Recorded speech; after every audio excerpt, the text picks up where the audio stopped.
మీరు ఈ education system మీద ఫైట్ చేయడానికి మెయిన్ రీజన్ ఏంటి? ఏఐతో ప్రపంచమంతా నడుస్తుంది. ఈరోజు డేటా సైన్స్ గురించి ప్రపంచం మాట్లాడుకుంటుంది, అమలు చేసుకుంటుంది. తెలంగాణలో ఇంకా తెల్లవారలేదు విద్యా వ్యవస్థ. అట్టడుగు వర్గాల బిడ్డలకి ఈ రోజు వరకు ఇంటర్నెట్ కాదు కదా, కనీసం కంప్యూటర్స్ కూడా లేని పాఠశాలలు, వందల పాఠశాలలు. ఫండింగ్ సిస్టమ్ రీచ్ అవుతుంటది కదా, ఆ స్ట్రెంత్ వైజ్గా వాళ్ళు ఇచ్చేటువంటి 50-60 వేల రూపాయలు సంవత్సరం అంతా కలిస్తే అవి చీపురుగట్టలకు, చాక్ పీస్ డబ్బాలకు సరిపోయి. నేషనల్ అచీవ్మెంట్ సర్వే 2021 ప్రకారము తెలంగాణలో ఎడ్యుకేషన్ సిస్టమ్ వైజ్ చూస్తే ర్యాంకింగ్ తెలంగాణది బాటమ్ నుంచి టాప్ 5లో ఉంది సార్. ఇంత వెనుకబడిపోయిన ప్రాంతమా సార్ తెలంగాణ ఎడ్యుకేషన్లో? అది గత ఒక 12-15 సంవత్సరాలుగా జరిగినటువంటి విధ్వంసం. 33 జిల్లాలలో 3 మాత్రమే రెగ్యులర్ డిఈఓలు ఉన్నారు తెలంగాణలో. 6 జిల్లాలలో డిఈఓ పోస్టులు కూడా లేవు. ఒక బాధాకరమైన విషయం సుధీర్ సార్, గవర్నమెంట్ స్కూల్ వద్దు, గవర్నమెంట్ కాలేజ్ వద్దు, గవర్నమెంట్ ఉద్యోగం రావాలి. ఇది ఇంత అన్యాయం, ఇంత దుర్మార్గం అంటారు. ఇది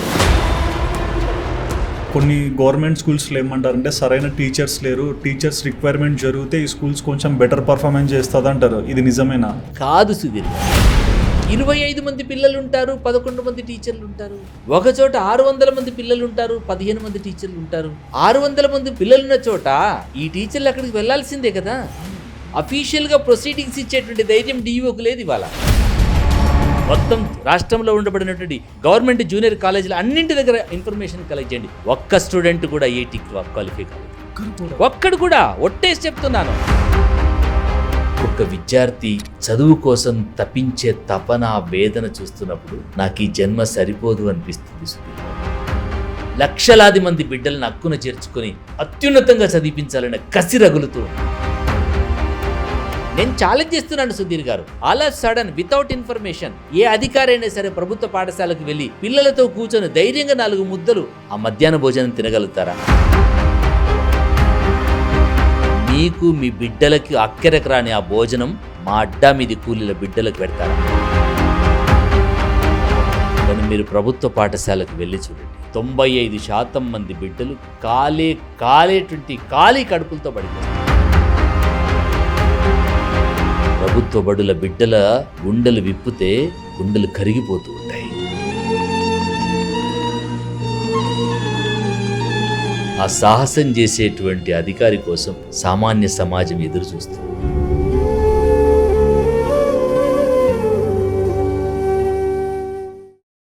hi viewers, welcome to Sudheer talks. నేను మీ హోస్ట్ సుధీర్ రెడ్డి. ఇవాళ ఇంటర్వ్యూ చాలా స్పెషల్ అని చెప్పుకోవాలండి. ఎందుకంటే ప్రజెంట్ ఎడ్యుకేషన్ సిస్టమ్ అనేది చాలా అన్ఈవెన్ అయిపోయింది. మేజర్గా చూసుకుంటే ఒకప్పుడు గవర్నమెంట్ స్కూల్స్కి చాలా వెలుగు ఉండేది, కానీ పోను ఆ స్కూల్స్కి ఆ వెలుగు అనేది కూడా కనిపించట్లేదు. ఒక గవర్నమెంట్ స్కూల్ అనే కాదు, చాలామంది ప్రైవేట్ స్కూల్స్కి వెళ్ళినా సరే ఒక ఎడ్యుకేషన్ సిస్టమ్ ప్యాటర్న్లో చాలామంది పిల్లలు క్లమ్జీ అవుతున్నారు. బేసిక్గా మన ఎడ్యుకేషన్ సిస్టమ్ ఎలా రన్ అవ్వాలి అండ్ ఇందులో మనం మిస్ చేసుకున్న ప్రిన్సిపల్స్ ఏంటి, ప్రతి ఒక్క విషయం మీద కూడా మనకు చెప్పడానికి వందే మాత్రం ఫౌండర్ రవీందర్ గారు మన దగ్గర ఉన్నారండి. ఇక లేట్ చేయకుండా ప్రతి ఒక్క విషయం కూడా మన ఫేవరెట్ రవీందర్ గారిని అడిగి తెలుసుకుందాం. నమస్కారం సార్. నమస్తే సుధీర్, ఎలా ఉన్నారు? బాగున్నాను సుధీర్. సార్, బేసిక్గా చాలామంది సొసైటీలో ఒక్కొక్క దానికోసం ఫైట్ చేస్తుంటారు. మీరు ఈ ఎడ్యుకేషన్ సిస్టమ్ మీద ఫైట్ చేయడానికి మెయిన్ రీజన్ ఏంటి? జాతి భవిష్యత్ అంతా కూడా విద్య మీదనే ఆధారపడి ఉంటుంది. ఏ దేశం యొక్క ప్రగతిని ఆలోచించినప్పుడు ఆ దేశంలో ఉండబడినటువంటి విద్యా విధానమే ఆ దేశం యొక్క ప్రగతికి పునాది అవుతుంది. సార్, మిగతా అభివృద్ధి చెందినటువంటి దేశాలని మన దేశంతో పోల్చుకుంటే, అభివృద్ధి చెందుతున్న దేశాలతో పోల్చుకుంటే ఆ దేశాలన్నీ కూడా చాలా ముందస్తుగా ఆ సమాజంలో తీసుకొచ్చినటువంటి సంస్కరణలే కావచ్చు, విద్యా సంస్కరణలే ప్రధానమైనటువంటి కారణం. కనుక ఆ దేశాల ముందంజలో ఆర్థికంగా, సాంకేతికంగా, సామాజికంగా, రాజకీయంగా ఆ దేశాలన్నీ కూడా అగ్రభాగాన్ని నిలవడానికి విద్యనే ప్రధానమైనటువంటి కారణం. నాగరికత వికాసానికి జ్ఞానమే ఆధారం, విద్యనే ఆధారం. ఆ చదువును కనుక మనం సమాజానికి సమానంగా ఇవ్వగలిగితే, నాణ్యతా ప్రమాణాలు పెంచగలిగితే ఈ భారతదేశం విశ్వగురువుగా నిలబడగలుగుతుంది. విశ్వగురువుగా నిలబెట్టాలని చెప్పేసి మన వాళ్ళు కలలు కంటున్నారు. సో సబ్బండ సమాజం అంతా కూడా చదువులో సఫలీకృతులు కాగలిగితే, సాఫల్యతను పొందగలిగితే, ఒక స్వాభిమానాన్ని, సాధికారతను, విద్యా సాధికారతను అందిపుచ్చుకోగలిగితే ఈ దేశం సర్వాంగీణ ఉన్నతి వైపు వెళ్ళడానికి అవకాశం ఉంటుంది. పెద్దలు ఆకాంక్షించినట్టుగా ఈ దేశం విశ్వగురువుగా నిలబడడానికి అవకాశం ఉంటుంది. అందుకోసం ఎడ్యుకేషన్ సెక్టర్ని ఎంచుకున్నాను. బట్ ఈ ఎడ్యుకేషన్ సిస్టంలోనే మీతో ఇంటర్వ్యూ అనేసరికి నేను కొన్ని క్వశ్చన్స్ని ఫిల్ చేసుకున్నాను సార్. దానిలో చాలా మటుకు కొన్ని బుల్లెట్ పాయింట్స్ ఉన్నాయి, బట్ వాటికి మీ సమాధానం అయితే హానెస్ట్గా కావాలి. తప్పకుండా సార్. ఫస్ట్ క్వశ్చనే సార్, ప్రజెంట్ చూసుకుంటే సొసైటీలో గవర్నమెంట్ స్కూల్స్ కన్నా ప్రైవేట్ ఎడ్యుకేషన్ సిస్టమ్కి చాలా వాల్యూ ఇస్తున్నారు, ఇది చాలా హెల్తీ అని కూడా చెప్తారు. బట్ మీ ప్రకారము ఈ ప్రైవేట్ ఎడ్యుకేషన్ సిస్టమ్ ఈ సొసైటీకి ఎంతవరకు సెక్యూరిటీ? అది ఏ మేరకు కూడా సెక్యూరిటీ కాదు. ఈరోజు దేశంలో కరప్షన్ గురించి చాలా మాట్లాడుతున్నారు. ఏ వ్యాపారమైనా వ్యవహారమైనా పెట్టుబడి పెట్టినప్పుడు తిరిగి దానికి 4 రెట్లు సంపాదించాలి, 4 రెట్లు తిరిగి పొందాలి అని చెప్పేసి అనుకుంటారు. ప్రైవేటు విద్యా వ్యవస్థలో పెట్టుబడి పెట్టి లక్షలాది రూపాయలు ధారపోసినప్పుడు కోట్లాది రూపాయలు తిరిగి తెచ్చుకోవాలనేటువంటి ప్రయత్నం చేస్తారు. అవసరం లేని వైద్యం కావచ్చు, అవసరం లేని సాంకేతికత కావచ్చు, అవసరం లేనటువంటి అన్ని కూడా సమాజం మీద రుద్ది సమాజం యొక్క దోపిడీకి గల కారణం ఏంటని నేను ఆలోచించినప్పుడు విద్య మీద పెట్టుబడి పెట్టిన కారణంగా ప్రైవేటు సెక్టర్లో లక్షలాది రూపాయలు పోస్తే తప్ప ఇవాళ జేఈ మెయిన్స్ అండ్ అడ్వాన్స్ నీట్లో క్వాలిఫై అయ్యేటువంటి అవకాశం లేదు. లక్షల రూపాయలు పెట్టాం కనుక తిరిగి లక్షల రూపాయలు కోట్ల రూపాయలు తెచ్చుకోవడం కోసము వ్యాపారం చేస్తున్నారు. విద్య సర్వాంగీణ ఉన్నతి కోసం పనిచేయాలి, సమాజం యొక్క సమగ్ర వికాసం కోసం పనిచేయాలి. దురదృష్టం ఏంటంటే చదువు సంపాదన కోసం మాత్రమే, సమాజాన్ని ఎక్స్ప్లైట్ చేయడం కోసం ఈరోజు వాడుతున్నాం. అది దురదృష్టం. సో ప్రైవేటు సెక్టర్లో ఈ రకమైనటువంటి పోకడ కొనసాగుతుంది. కొనుక్కోవాల్సినటువంటి అవసరం లేకుండా చదువుకున్నటువంటి సమాజం, ప్రభుత్వ పాఠశాలల నుంచి వచ్చినటువంటి విద్యార్థులే కనుక అవుతే చదువు మీద పెట్టుబడి లేదు కనుక తిరిగి సంపాదించాలనేటువంటి ఆసక్తి ఉండేది కాదు, తిరిగి దోపిడీ చేయాలనే ఆసక్తి ఉండేది కాదు. కరప్షన్ పెరిగిపోవడానికి పెట్టుబడి పెట్టడమే ప్రధానమైనటువంటి ఆటంకం అయిపోయింది, అవరోధం అయిపోయింది. ప్రైవేటు విద్యారంగంలో ఈ రకమైనటువంటి పోకడ ఉండడం సరైనటువంటిది కాదు. అది ఇప్పుడు సిలబస్ గురించి మాట్లాడుకుందాం సార్. స్కూల్స్లో కరికులం అవుట్డేటెడ్ అన్న వర్షన్ ఎక్కువగా వస్తుంది. దీన్ని మీరు అపోజ్ చేస్తారా లేకుంటే సపోర్ట్ చేస్తారా? వాస్తవం, సిలబస్ అవుట్డేటెడ్ అనేటువంటి విషయం నేను దాంతో 100% అంగీకరిస్తాను. విశ్వవిద్యాలయాలు, ప్రొఫెషనల్ కాలేజెస్ అన్నీ కూడా పాఠశాల యొక్క ప్రాథమిక విద్యతో అనుసంధానించబడినటువంటిది. ప్రపంచమంతా కూడా చాలా అడ్వాన్స్గా ముందుకు వెళ్తూ ఉంది. మనం అదే మూస విధానంలో అదే పాత సిలబస్ను పట్టుకొని అంతకంటే గొప్పగా విద్యార్థుల యొక్క మానసిక సామాజిక పరమైనటువంటి ప్రగతి లేని కారణంగా యూనివర్సిటీలో ప్రొఫెషనల్ కాలేజీలు కూడా వాళ్ళు రాణించలేకపోతున్నారు. కారణం ఏంటన్నప్పుడు ప్రైమరీ అండ్ హై స్కూల్ లెవెల్లో మనం డిజైన్ చేసినటువంటి కరికులం అది ప్రపంచ శ్రేణికి తగినంత గొప్పగా లేదది. విద్యావేత్తలు చెప్తున్న దాని ప్రకారంగా మన సిలబస్లో ట్రెమండస్ చేంజెస్ తీసుకురావాల్సినటువంటి అవసరం. ఎటువంటి మార్పులు? కరికులంలో చేంజెస్ తీసుకురావాలి, టీచింగ్ మెథడాలజీలో చేంజెస్ తీసుకురావాలి. ఒకే దేశంలో ఒకే రకమైనటువంటి విద్యా వ్యవస్థ ఉండాల్సినటువంటి అవసరం ఉంటుంది. ఎన్సీఆర్టీ బెస్ట్ మోడల్ అన్నప్పుడు ఆంధ్రప్రదేశ్ గవర్నమెంట్ ఎన్సీఆర్టీని అడాప్ట్ చేసుకుంది. ఎన్సీఆర్టీని మొత్తం రాష్ట్రం అంతా కూడా స్కేలప్ చేస్తుంది. తెలంగాణలో ఎందుకు చేయకూడదు? తెలంగాణలో కూడా అంత అడ్వాన్స్డ్ ఎడ్యుకేషన్ ఎందుకు ఇంట్రడ్యూస్ చేయకూడదు? కొనుక్కున్న వాళ్ళు మాత్రమే సిబిఎస్ఈ కోసం వెళ్ళినప్పుడు, ఎన్సీఆర్టీ సిలబస్ వెళ్ళినప్పుడు సామాన్యమైనటువంటి తెలంగాణ ప్రాంతానికి సంబంధించినటువంటి విద్యార్థులు నార్త్ ఇండియా కావచ్చు, అటు ఈస్ట్ ఇండియా కావచ్చు, ఇటు వెస్ట్ ఇండియా వైపు కావచ్చు, అనేక ఉద్యోగ వ్యాపార అవకాశాలను అందిపుచ్చుకోవాలన్నప్పుడు విశ్వవ్యాప్తమైనటువంటి దేశవ్యాప్తమైనటువంటి విద్యా విధానం కావాలి కదా. ఎప్పుడో డిజైన్ చేయబడినటువంటి అదే ప్యాటర్న్, అదే సిస్టమ్ని, అదే సిలబస్ని, అదే లెసన్స్ని పెట్టుకుని మనం చాలా అవుట్డేట్ అయ్యాం, చాలా వెనుకబడి ఉన్నాం. ట్రెమండస్ రిఫార్మ్స్ రావాల్సినటువంటి అవసరం ఉంది. అది కరికులం ఫ్రేమ్వర్క్ కావచ్చు, టీచింగ్ మెథడాలజీ కావచ్చు, పెడగాగిలో కూడా మార్పు రావాల్సినటువంటి అవసరం ఉంది. ఒకప్పుడు గంటలు క్లాసెస్ జరుగుతూ ఉంటే పిల్లలు వినేటువంటి పేషెన్సీ ఉంటుంది. ఇప్పుడు వినేటువంటి పేషెన్సీ లేదు. సుధీర్, చెప్పడం తప్పు, పాఠం చెప్పడం తప్పు, పాఠం నేర్చుకోవడం ఎలాగో నేర్పించాలి. నేర్చుకోవడం ఎలాగో నేర్పించలేక ఇంకా మూస విధానంలో చెప్పేటువంటి పద్ధతిలో ఉన్నారు. ఒకే టీచర్, ఒకే సబ్జెక్ట్, ఒక ఎబిలిటీ నుంచి క్లాస్ కన్వే చేస్తే డిఫరెంట్ ఎబిలిటీస్ ఉన్నటువంటి పిల్లలు ఒకే సమయంలో ఒకే ఎబిలిటీతో కన్వే జరుగుతున్నటువంటి క్లాస్ని అందిపుచ్చుకోలేకపోతారు. కొద్దిమంది పిల్లలు మాత్రమే టీచర్ యొక్క సామర్థ్యానికి తగ్గ పిల్లలు మాత్రమే టీచర్తో కనెక్ట్ అవుతారు. మిగతా బి అండ్ సి గ్రేడ్ పిల్లలు అందిపుచ్చుకోలేకపోతున్నారు. అందిపుచ్చుకోలేని కారణంగా వాడు అజ్ఞానిని, నువ్వు పెట్టే పరీక్షలో వాడు ఫెయిల్ అయ్యాడని, వాడు తెలివి తక్కువడని చెప్పేసి మనం అవాయిడ్ చేస్తున్నాం. నిజంగా వాడు అయోగ్యుడు కాదు ఆ విద్యార్థి.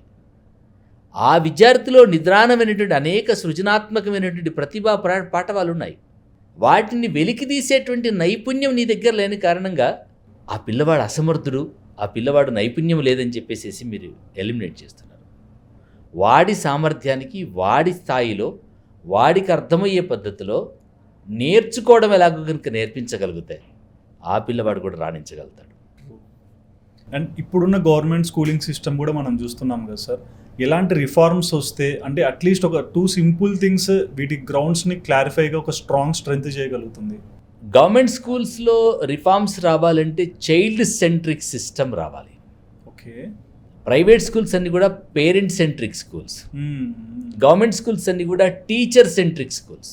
ఎప్పుడైతే చైల్డ్ సెంట్రిక్ స్కూల్ వస్తుందో, నేర్చుకోవడం ఎట్లాగో నేర్పించగలిగినటువంటి నైపుణ్యాన్ని ఇవ్వడం ఒక భాగమైతే, స్కూల్ అడ్మినిస్ట్రేషన్ అంతా కూడా లోకల్ కమ్యూనిటీకి ఇవ్వగలిగితే, మీరు ప్రతి విషయంలో అమెరికాతో కంపేర్ చేస్తారు. అమెరికా టెక్నాలజీ కావాలంటారు, అమెరికా అడ్మినిస్ట్రేషన్ కావాలంటారు, అమెరికాను ప్రతి విషయంలో మీరు ఆదర్శంగా తీసుకుంటారు. కానీ అమెరికా ఎడ్యుకేషన్ సిస్టమ్ని ఎందుకు అధ్యయనం చేయరు? 98% అమెరికాలో ప్రభుత్వ పాఠశాలల్లోనే సెనేటర్స్ పిల్లలు కూడా చదువుతారు. 98% ప్రభుత్వ పాఠశాలల్లోనే అమెరికన్స్ చదువుతారు. మన ప్రవాస భారతీయులు కూడా చదువుతారు. కానీ దురదృష్టం ఏంటంటే భారతదేశంలో ఉన్న పాలసీ మేకర్స్, చట్టసభల్లో ఉన్నబడిన నాయకుల పిల్లలు కావచ్చు, సివిల్ సర్వెంట్స్ పిల్లలు కావచ్చు, కార్పొరేట్స్ పిల్లలు కావచ్చు, బిజినెస్ కమ్యూనిటీ వాళ్ళు కావచ్చు, వాళ్ళందరూ కూడా ప్రైవేట్ స్కూల్స్లో ఉంటారు. డిస్క్రిమినేటెడ్ డిస్టర్బ్డ్ ఫ్యామిలీస్, ఫైనాన్షియల్గా క్రైసిస్లో ఉన్న ఫ్యామిలీస్, ఆ వీకర్ సెక్షన్స్ మాత్రమే ఈరోజు ప్రభుత్వ పాఠశాలల్లో ఉన్నారు. దీన్ని స్ట్రెంథెన్ చేయాలన్నప్పుడు లోకల్ కమ్యూనిటీ, ఒకప్పుడు పూర్వకాలంలో ఉండేది, పంచాయతీరాజ్ చట్టం సంస్కరణ చేయడానికంటే ముందు పాఠశాలలన్నీ కూడా లోకల్ బాడీ కంట్రోల్లో ఉండేది. లోకల్ బాడీస్ మానిటరింగ్ చేసేది. లోకల్ బాడీస్కి పాఠశాలలో అకౌంటబిలిటీ ఉండేది. దుర్మార్గమైనటువంటి పాలసీ తీసుకొచ్చిన కారణంగా పంచాయతీరాజ్ నుంచి, లోకల్ బాడీస్ నుంచి స్కూల్స్ తీసేశారు. ఇవాళ స్కూల్స్ ఎవరికి అకౌంటబుల్, ఎవరు మానిటరింగ్ చేయాలి, ఏ అధికారి మానిటరింగ్ చేయాలి, కన్ఫ్యూజన్ స్టేటస్లో ఉన్నాయి పాఠశాల. ప్రజెంట్ కూడా నేను అదే క్వశ్చన్ సార్ నెక్స్ట్ అడిగేది కూడా, ఇంత ఎఫెక్టివ్ స్కూలింగ్ రన్ అవుతుంది, అది డ్రాబ్యాక్ కావని లేకుంటే అది ఒక ఫార్వర్డ్ అన్న కనిపించని, కానీ మానిటరింగ్ సిస్టమ్ చాలా బ్యాక్వర్డ్గా అనిపిస్తుంది. దీన్ని అసలు చేంజెస్ చేయలేరా ఇంకా? అంటే సుధీర్, ఇక్కడ ఒక విచిత్రమైనటువంటి సమస్య ఉంది. మానిటరింగ్ ఏదైనా సాధ్యమవుతుంది, కానీ ఎక్కడో చిత్తశుద్ధి లోపించింది, ప్రేమ లోపించింది, ఆ సమాజం పట్ల ఒక కన్సర్న్ లోపించింది.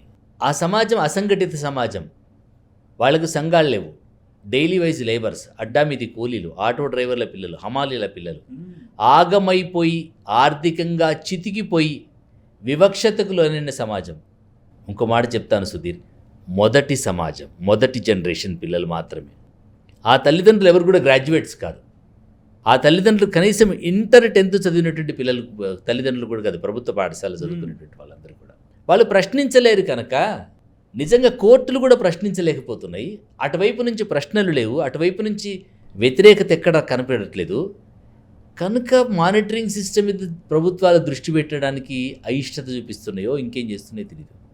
33 జిల్లాలలో 3 మాత్రమే రెగ్యులర్ డిఈఓలు ఉన్నారు తెలంగాణలో.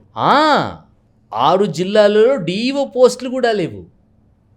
700 మండలాలలో రెగ్యులర్ ఎంఈఓలు కేవలం 18 మంది మాత్రమే ఉన్నారు.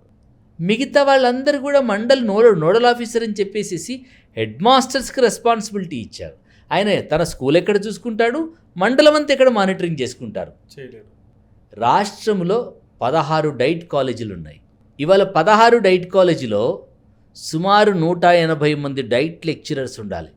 ఇవాళ కేవలం 25 మంది మాత్రమే డైట్ లెక్చరర్స్ ఉన్నారు. 16 కాలేజీలు. ఆ 25 మందిలో కూడా చాలా వరకు డిఈఓలుగా ఫుల్ అడిషనల్ ఛార్జెస్ అని చెప్పేసి డిఈఓలుగా పనిచేస్తున్నారు. డైట్ కాలేజీలు అవుట్, వేడి కాలేజీలు అవుట్. ఈ మానవ జాతి వికాసానికి ఆధారమైనటువంటి చదువును అందించాల్సినటువంటి గురువులను తయారు చేసేటువంటి అద్భుతమైనటువంటి విశ్వవిద్యాలయాలు డైట్ కాలేజీలు, బిఎడ్ కాలేజీలు. విద్యా వనరులను తయారు చేయాల్సినటువంటి డైట్ కాలేజెస్, బిఎడ్ కాలేజెస్ ఇవాళ డొల్లబోయాయి. అక్కడ రిసోర్సెస్ లేరు. ఒక బెస్ట్ టీచర్ రావాలన్నప్పుడు ఒక బెస్ట్ ఇన్స్టిట్యూషన్ ఉండాలి కదా. అవును, లేదు అక్కడ. బట్ కొన్ని వింటాం సార్, అంటే గవర్నమెంట్ కొన్ని ఎక్స్రేషియాస్ ఇస్తున్నాయి, పలాని మండలంకి ఇంత ఫండ్ ఇస్తారు ఆ స్కూల్లో చదువుకునే పిల్లలకు అనేసి. సో ఈ ఫండింగ్ సిస్టమ్ రీచ్ అవుతుంటుంది కదా. స్కూల్ ఫండింగ్ సిస్టమ్ రీచ్ అవుతుంది సుధీర్ గారు. ఆ కాంటింజెన్సీ అమౌంట్ ఇస్తారు. కాంటింజెన్సీ అమౌంట్ ఎంత? 350, 400 మంది పిల్లలు, 150, 200 మంది పిల్లలు ఉంటారు. ఆ స్ట్రెంత్ వైజ్గా వాళ్ళు ఇచ్చేటువంటి 50-60 వేల రూపాయలు సంవత్సరం అంతా కలిస్తే అవి చీపురుగట్టలకు, చాక్ పీస్ డబ్బాలకు సరిపోవు. ఆ స్కూల్ అడ్మినిస్ట్రేషన్కి నిజంగా ఆ చిన్న మొత్తం సరిపోతుంది. చాలా స్కూల్స్లో కమ్యూనిటీ పార్టిసిపేషన్ ఉంటుంది, కమ్యూనిటీ కాంట్రిబ్యూషన్స్ ఉంటాయి. ఇన్ఫ్రాస్ట్రక్చర్ అంతా కూడా కమ్యూనిటీ యొక్క పార్టిసిపేషన్ తోటి కొంతమేరకు ఇన్ఫ్రాస్ట్రక్చర్ మొబిలైజ్ చేసుకుంటారు. ఎన్ని పాఠశాలలకు ప్రభుత్వాలు ల్యాండ్ ఇచ్చేయండి. అక్కడ చదువుకున్నటువంటి అక్కడున్నటువంటి గ్రామ పెద్దలు మా ఊర్లో బడి ఉండాలని స్వచ్ఛందంగా 100 ఎకరాలు, 1000 ఎకరాలు పాఠశాలల కోసం విరాళాలు ఇచ్చారు. ప్రభుత్వం ఇచ్చేటువంటి డబ్బుతో పాఠశాల నడపాలంటే చాలా కష్టం. వెరీ లిటిల్ బిట్ అమౌంట్ అది. అండ్ మీరు చెప్పిన మాట ప్రకారం చూస్తే ఆల్మోస్ట్ తెలంగాణలో 1985 గవర్నమెంట్ స్కూల్స్లో పిల్లల అడ్మిషన్సే జరగట్లేదు అంటున్నారు. ఇంత వెనుక వెళ్ళిపోతున్నాం తప్ప జనాలకు కూడా నమ్మకం ఎందుకు తగ్గిపోతుంది? సుధీర్ గారు, ఒక 15-16 సంవత్సరాలుగా అనాలోచితంగా ఇబ్బడి ముబ్బడిగా పాఠశాలలు తెరిచి ప్రమాణాలను గాలి కొదిలేసిన పాపమే ఇవాళ సుమారు 2000 పాఠశాలల్లో ఒక్కరు కూడా చేరినటువంటి దుస్థితి దాపురించింది. ఒక విద్యార్థి పేరు మీద ప్రభుత్వం సుమారు ₹1,00,000 ఖర్చు పెడుతుంది. 1985 పాఠశాలల్లో ఒక్క స్టూడెంట్ కూడా చేరలేదనంటే మనందరం కూడా ఆత్మ పరిశీలన చేసుకోవాలి. 4 అడుగులు దూరమైనా, ₹4 ధర ఎక్కువైనా మనిషి నాణ్యమైన దాన్నే కొనుక్కొచ్చుకోవాలని ప్రయత్నం చేస్తాడు. అక్కడ పిల్లలు లేక కాదు, ప్రమాణాలు లేక, నాణ్యత లేక, నమ్మకం లేక, అప్పు చేసి ఆస్తులు అమ్ముకొని పిల్లల చదువుల కోసం వలసలు వెళుతూ హైదరాబాద్, వరంగల్ లాంటి మెట్రోపాలిటన్ సిటీస్కి వలసలు వెళ్తూ వాళ్ళ పిల్లలు చదివించుకోవడం కోసం వెళ్ళిపోయారు. నమ్మకం లేకనే, నాణ్యత ప్రమాణాలు లేవని. ఎక్కువ మంది చైల్డ్ లేబర్ కూడా కనిపిస్తుంటారు. చదువుకోవాల్సిన వయసులో ఎక్కడెక్కడో పని చేసుకుంటా, ఏంట్రా మీ పరిస్థితి అంటే మా అమ్మ నాన్నకి ఆ స్తోమత లేదంటారు. గవర్నమెంట్ స్కూల్కి వెళ్ళాలంటే నమ్మకం లేదంటారు. ఒకసారి డిస్టర్బ్ అయిపోయినటువంటి పిల్లవాడు మళ్ళీ మెయిన్ స్ట్రీమ్కి రావాలంటే చాలా కష్టంగా ఉంటుంది.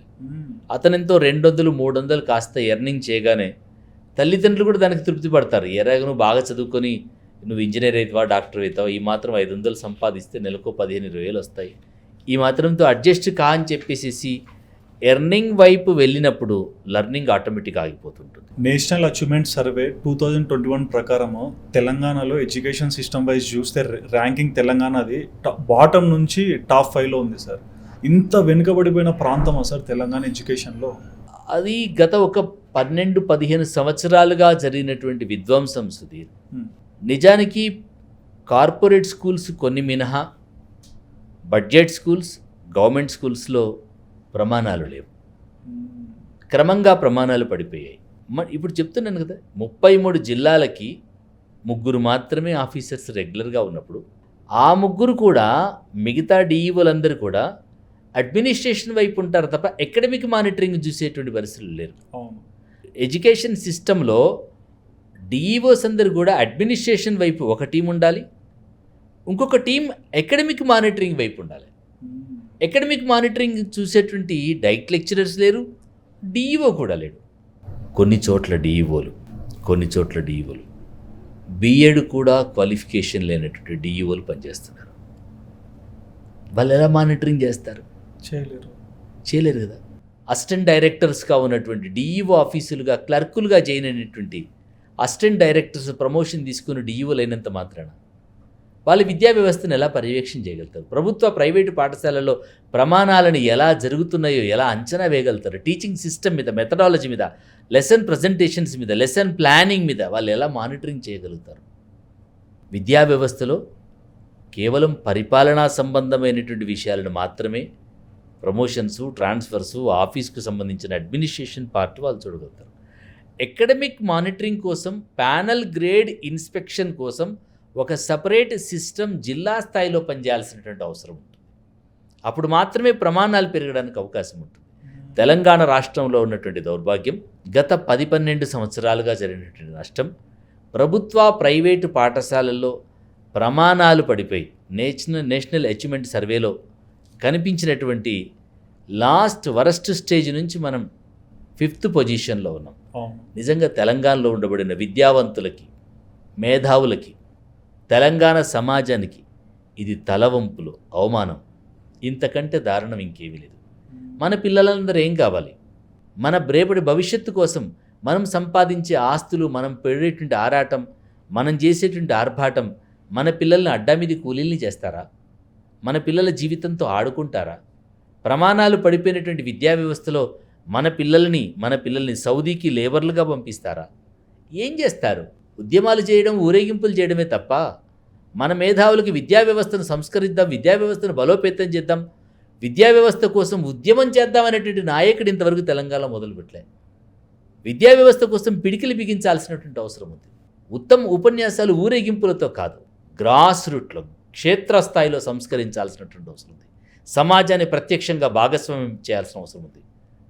ఉపాధ్యాయులలో, విద్యా వ్యవస్థలో అకౌంటబిలిటీ పెంచాల్సినటువంటి అవసరం ఉంది. ఆటోమేటిక్గా ప్రమాణాలు పెరుగుతాయి. విద్యా వ్యవస్థ మీద ఒక సమగ్రమైనటువంటి ఉద్యమం, సమగ్రమైనటువంటి కార్యాచరణ, ఒక సమగ్రమైనటువంటి ప్రణాళికతో, దార్శనికతతో మాట్లాడిన నాదులు ఎందుకు లేరంటే వాళ్ళ పిల్లలు గవర్నమెంట్ స్కూల్లో లేరు. అవును, ఇది ఒకటి కనిపిస్తుంది. అంటే ఒక అతను గవర్నమెంట్ టీచర్ అయి ఉంటారు, కానీ వాళ్ళ పిల్లలు ఆ స్కూల్లో చదవరు, ప్రైవేట్ స్కూల్లోనే చదువుతారు.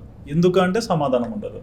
నేను తినే భోజనం అందరికీ పెడితే అది సమానత్వం అనబడుతుంది.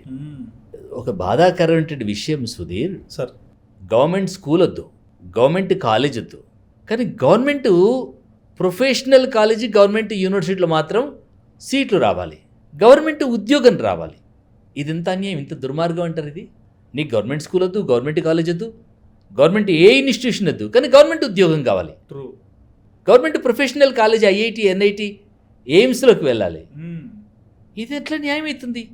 గవర్నమెంట్ స్కూల్లో చదువుకున్నటువంటి, గవర్నమెంట్ కాలేజీలో చదువుకున్నటువంటి విద్యార్థికే కనుక హయ్యర్ ఎడ్యుకేషనల్ ఇన్స్టిట్యూషన్లో 50% వెయిటేజ్ ఇస్తే ఈ దేశానికి సమానత్వం రాగలుగుతుంది. ఈ దేశం 78 సంవత్సరాలుగా సామాజిక న్యాయం, సమానత్వం కోసం బాబాసాహెబ్ అంబేద్కర్ గారి కళ, మహాత్మా పూలే త్యాగం, సావిత్రిబాయి తల్లి త్యాగం గురించి 100 ఉపన్యాసాలు వింటున్నాం, మాట్లాడుతున్నాం, ఊరు మధ్యలో విగ్రహాలు పెట్టుకుని ఊరేగింపులు చేస్తున్నాం. ఈ దేశంలో సమానత్వం రావాలంటే, సామాజిక న్యాయం రావాలంటే, సబ్బండ సమాజం సమున్నతంగా ఎదగాలంటే సగటు పేద బిడ్డ సమున్నతంగా చదువుకునేటువంటి అవకాశం కల్పించాలి. పేద పిల్లలు అత్యున్నతమైనటువంటి విద్యా వ్యవస్థలో కనుక ప్రవేశాలు కల్పించగలిగితే మీ వెల్ఫేర్ స్కీమ్స్ వద్దు సుధీర్. చెయ్యి చాచి అడగాల్సినటువంటి దుస్థితుల సమాజం ఉండదు సుధీర్. ఈ దేశానికి, ఈ ప్రపంచానికి తిండి పెట్టగలుగుతారు. ఆ అట్టడుగు వర్గాల బిడ్డలకి, ఆ మొదటి తరానికి చెందినటువంటి బిడ్డలకి, ఆర్థికంగా దశాబ్దాల తరబడి, శతాబ్దాల తరబడి అణిచివేతకు గురైనటువంటి బిడ్డలకి ఆకలేంటో, అవమానమేంటో, అణిచివేతేంటో అర్థమైన వాడు ఐఏఎస్ అయితే ఆ సమాజం గురించి వాడు ఆలోచిస్తాడు. కొనుక్కున్నవాడు సివిల్ సర్వెంట్ అవుతున్నాడు, కొనుక్కున్నవాడు ఐఐటికి వెళ్తున్నాడు, కొనుక్కున్నవాడు మెడిసిన్కి వెళ్తున్నాడు. కొనుక్కోలేనటువంటి అడ్డా మీది కూలి బిడ్డ పరిస్థితి ఏంటి?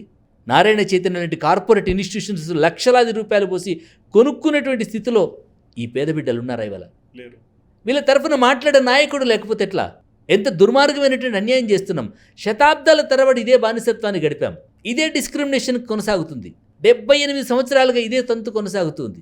ఆ అట్టడుగు వర్గాల బిడ్డలకి, అత్యున్నతమైనటువంటి విద్యా అవకాశం ఇవ్వకపోతే ఈ అణచివేత ఇంకా కొనసాగుతూనే ఉంటుంది. అండ్ మీరు చెప్పిన ఫెసిలిటీస్లో కూడా చూస్తే సార్, తెలంగాణ సైడే గవర్నమెంట్ స్కూల్స్లో 9.2% మాత్రమే కంప్యూటర్స్ కానీ లేకుంటే ఏదైనా చిన్న చిన్న వసతులు ఉన్నాయి. పక్క రాష్ట్రంలో చూసుకున్న 45% వరకు కనిపిస్తున్నాయి. ఇక్కడ ఇటువంటి ఫెసిలిటీస్ కానీ సరైన సదుపాయాలు కానీ మొత్తం ల్యాగ్ అయిపోతున్నాయి. ఇటువంటి ఫండ్స్ కూడా రిలీజ్ అవుతుంటాయి కదా, కానీ ఇక్కడికి అవన్నీ ఎందుకు రీచ్ కావట్లేదు? సుధీర్ గారు, జెండాలు మోయడానికి జనం కావాలి, జై కొట్టడానికి జనం కావాలి. ఏ జనం కావాలి? మీరు ఏ పొలిటికల్ పార్టీ వెనకాల తిరిగేటువంటి క్యాడర్ను చూడండి, ప్రభుత్వ పాఠశాల నేపథ్యం ఉన్నవాడే ఉంటాడు అక్కడ. Convent, private, corporate schools and colleges నుంచి వచ్చిన వాళ్ళు ఉండరు అక్కడ. అవకాశాలు కల్పించగలిగితే ఏఐతో ప్రపంచమంతా నడుస్తుంది. ఈరోజు ఏఐ కోడింగ్ గురించి ప్రపంచం అంతా మాట్లాడుతుంది, డేటా సైన్స్ గురించి ప్రపంచం మాట్లాడుకుంటుంది, అమలు చేసుకుంటుంది. తెలంగాణలో ఇంకా తెల్లవారలేదు విద్యా వ్యవస్థలో. ఆ అట్టడుగు వర్గాల బిడ్డలకి ఈరోజు వరకు ఇంటర్నెట్ కాదు కదా, కనీసం కంప్యూటర్స్ కూడా లేని పాఠశాలలు వందల పాఠశాలలు ఉన్నాయి. 32,000 పాఠశాలలు తెలంగాణలో ఉన్నాయి. 4,800 జిల్లా పరిషత్తు గవర్నమెంట్ స్కూల్స్ పనిచేస్తూ ఉన్నాయి. కొన్ని స్కూల్స్లో కంప్యూటర్స్ ఇచ్చారు, అవి డీఫంక్ అయిపోయాయి. మానిటరింగ్ లేదు, రిపేర్స్ లేదు, మెయింటెనెన్స్ లేదు, తీసి స్క్రాప్ కింద మూలకు పడేసేసారు. ఇంటర్నెట్ ఫెసిలిటీస్ లేదు. ఒకవేళ వీళ్ళలో ప్రమాణాలు పెరిగితే, నైపుణ్యాలు పెరిగితే, నాణ్యతా ప్రమాణాలు పెరిగితే ప్రశ్నించడం మొదలవుతుంది. అవకాశాల కోసం పరిగెడుతున్నప్పుడు జెండాలు మోసే జనం ఎక్కడ దొరుకుతారు? వీడు 10th ఇంటర్ తోటి ఆగిపోవాలి. వీడు హయ్యర్ ఎడ్యుకేషన్కి వెళ్ళడానికి వీళ్ళు హయ్యర్ ఎడ్యుకేషన్కి వెళ్ళగలిగితే ఎలక్షన్ కాస్ట్లీ అయిపోతుంది. జనం దొరకరు. జనం దొరకాలంటే, కూలీలు దొరకాలంటే వీడికి అందనటువంటి చదువు మాత్రమే ఇవ్వగలగాలి. ఒక రకమైనటువంటి వివక్షత ఇది, ఒక విద్యా వివక్షత ఇది. కులాల పేరుతో వివక్షత జరుగుతుందంటే యాక్సెప్ట్ చేస్తాను. చదువు కొనుక్కోలేకపోతే వివక్షత జరుగుతుందంటే అది విప్లవాలకు దారితీస్తుంది, ఖచ్చితంగా విధ్వంసానికి దారితీస్తుంది. అండ్ ఇందులోనే కొన్ని గవర్నమెంట్ స్కూల్స్లో ఏమంటారంటే సరైన టీచర్స్ లేరు, టీచర్స్ రిక్వైర్మెంట్ జరిగితే ఈ స్కూల్స్ కొంచెం బెటర్ పర్ఫార్మెన్స్ చేస్తుంది అంటారు. ఇది నిజమేనా? కాదు సుధీర్ గారు, ఇవన్నీ కాకమ్మ కబుర్లు. క్షేత్రస్థాయిలో ఒకప్పుడు 1:40 రేషియో ఉండాలని చెప్పేసి నిర్ణయించారు. 1:40 నుంచి ఈ రోజున్నటువంటి పరిస్థితుల్లో 1:30 ఉండడం సముచితం అని చెప్పేసి నిర్ణయం చేశారు. కానీ వాస్తవిక పరిస్థితి ఏంటంటే తెలంగాణ రాష్ట్రంలో ఉన్నటువంటి విద్యా వ్యవస్థను సమగ్రంగా క్షుణ్ణంగా అధ్యయనం చేస్తే ఇవాళ 1:12 మాత్రమే ఉన్నారు పిల్లలు. Okay, teacher student ratio. Okay, work adjustment కనుక చేయగలిగితే విద్యా వ్యవస్థలో, విద్యాశాఖలో 7-8 వేల మంది టీచర్స్ ఎక్సెస్ ఉంటారు. వర్క్ అడ్జస్ట్మెంట్ కనుక చేయగలిగితే 25 మంది పిల్లలు ఉంటారు, 11 మంది టీచర్లు ఉంటారు. ఒకచోట 600 మంది పిల్లలు ఉంటారు, 15 మంది టీచర్లు ఉంటారు. 600 మంది పిల్లలున్న చోట ఈ టీచర్లు అక్కడికి వెళ్ళాల్సిందే కదా. అఫీషియల్గా ప్రొసీడింగ్స్ ఇచ్చేటువంటి ధైర్యం డిఈఓకి లేదు ఇవాళ. వర్క్ అడ్జస్ట్మెంట్ చేసేటువంటి ధైర్యం ప్రభుత్వం చేయగలిగితే, ఇలా విద్యా కమిషన్ దాని మీద అధ్యయనం చేస్తూ ఉంది. వర్క్ అడ్జస్ట్మెంట్ కనుక చేయగలిగితే విద్యార్థుల సంఖ్య తక్కువగా ఉండబడినటువంటి చోట ఎక్కువగా ఉండబడినటువంటి ఉపాధ్యాయులని పిల్లలున్న చోటు కనుక పంపించగలిగితే పరిపుష్టి కాగలుగుతుంది. ఆ సాహసం చేసేటువంటి అధికారి కోసం సామాన్య సమాజం ఎదురు చూస్తుంది. కానీ ఇప్పటికి ఎదురు చూస్తూనే ఉన్నారు. అందుకే సుధీర్, అది ప్రశ్నించలేని సమాజం, అణచివేతకు గురైన సమాజం, అసంఘటిత సమాజం. ఆ సమాజానికి నాయకత్వం కావాలి, ఆ సమాజంలో చేతనత్వం రావాలి. ప్రభుత్వ బడులు బాగుపడాలనడానికి ఒక సరైన పరిష్కారం, సబ్బండ కులాలు ఆ బడిలో చదువుకోవాలి. ఇవాళ మీరు సర్వే చేయండి, ఏ పిల్లలు ఉన్నారు అక్కడ? దళిత పిల్లలు, బహుజన పిల్లలు, వివక్షత గురైన పిల్లలు, అనాథలు, ఆర్థికంగా చితికిపోయిన వాళ్ళు, వీళ్ళే కదా అక్కడున్నది. అవును, మొదటి తరానికి చెందిన వాళ్ళే కదా అక్కడున్నది. అక్కడ టీచర్ల పిల్లలు లేరు, డాక్టర్ల పిల్లలు లేరు, ఇంజనీర్ల పిల్లలు లేరు, ఆఫీసర్ల పిల్లలు అస్సలే లేరు, నాయకుల పిల్లలు ఒక్కడంటే ఒక్కడు లేడక్కడ. ఎవరున్నారు ఆ పిల్లలు? నా రిక్వెస్ట్ సుధీర్ గారు, ప్రభుత్వ బడులు బాగుపడాలంటే, బలోపేతం కావాలంటే, ప్రభుత్వ బడులలో, ప్రభుత్వ కళాశాలల్లో చదువుకునేటువంటి విద్యార్థులకి 50% వెయిటేజ్ ఇవ్వండి. 50% హయ్యర్ ఎడ్యుకేషన్లో వెయిటేజ్ ఇవ్వండి. IIT, JEE, mains and advance, నీట్లో నిజంగా మీకు మానవత్వం ఉంటే, నిజంగా మీకు హృదయం ఉంటే, పేద ప్రజల పట్ల ప్రేమ ఉంటే, ప్రభుత్వ పాఠశాల, ప్రభుత్వ కళాశాలలో చదువుకునేటువంటి విద్యార్థులకు వెయిటేజ్ ఇస్తే ఆఫీసర్ల పిల్లలు అక్కడికే వస్తారు, పటేలు పిల్లలు అక్కడికే వస్తారు, పట్వారి పిల్లలు అక్కడికే వస్తారు. సబ్బండ సమాజం అంతా కూడా ప్రభుత్వ పాఠశాలకు వస్తుంది. ఆ సమాజం ప్రశ్నిస్తూ ఉంటుంది, ఆ సమాజం నిలదీస్తూ ఉంటుంది, ఆ సమాజం పాఠశాల యొక్క అవసరాల గురించి ఆలోచిస్తుంది, అవసరమైనటువంటి వాటిని సమీకరిస్తూ ఉంటుంది. అండ్ మీరు చెప్తుంటేనే నాకు ఇంకొకటి అర్థమైంది సార్. అంటే ఈ గవర్నమెంట్ స్కూల్స్, ప్రైవేట్ స్కూల్స్లో ఒక తేడాలో కూడా ఇక్కడ డబ్బులు కట్టి హాస్టల్స్లో చేర్పించినప్పుడు ఒక టైప్ ఆఫ్ ఫుడ్ ఉంటుంది. ఇక్కడ ఎన్నో వీడియోస్లో చూస్తుంటాం, ఈ పిల్లలు అయితే సరిగ్గా ఉడికని అన్నం తినుకుంటా కంట్లో నీళ్లు పెట్టుకుంటారు, కానీ ఇంట్లో ఇబ్బందుల వల్ల చదువుకోవాలని ఒక తపన ఉంటుంది. నిజంగా వీళ్ళకి పెట్టే తిండిలో కూడా నాణ్యత ఎందుకు కోల్పోతున్నారు?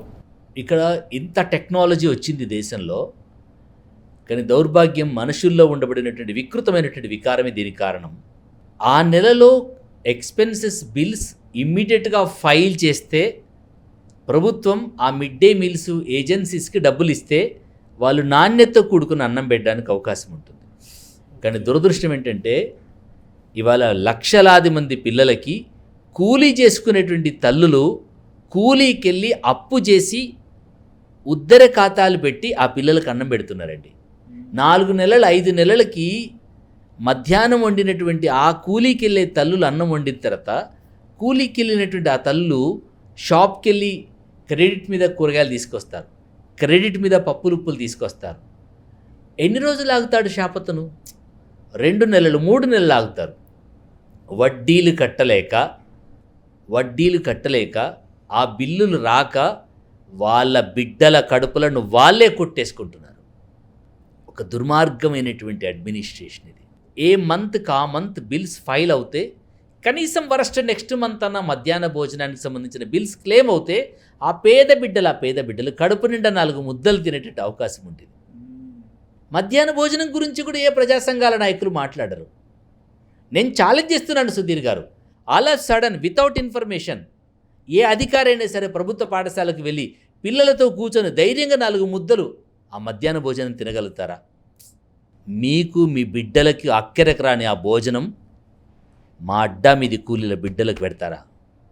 మీకు తినే ధైర్యం లేనటువంటి తిండిని, మీరు యాక్సెప్ట్ చేయనటువంటి తిండిని ఆ పేద బిడ్డలకు పెట్టడం అన్యాయం కదా.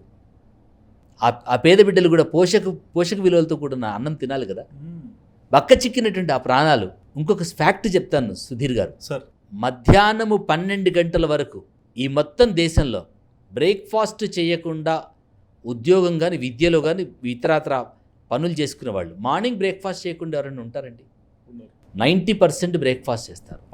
కానీ మీరు ప్రభుత్వ పాఠశాలకు వెళ్ళి చూడండి, 95% మంది బిడ్డలు ఖాళీ కడుపులతో బడికి వస్తారు. 95% మంది విద్యార్థులకు మార్నింగ్ బ్రేక్ఫాస్ట్ ఉండదు, ఇంట్లో ఏముండదు.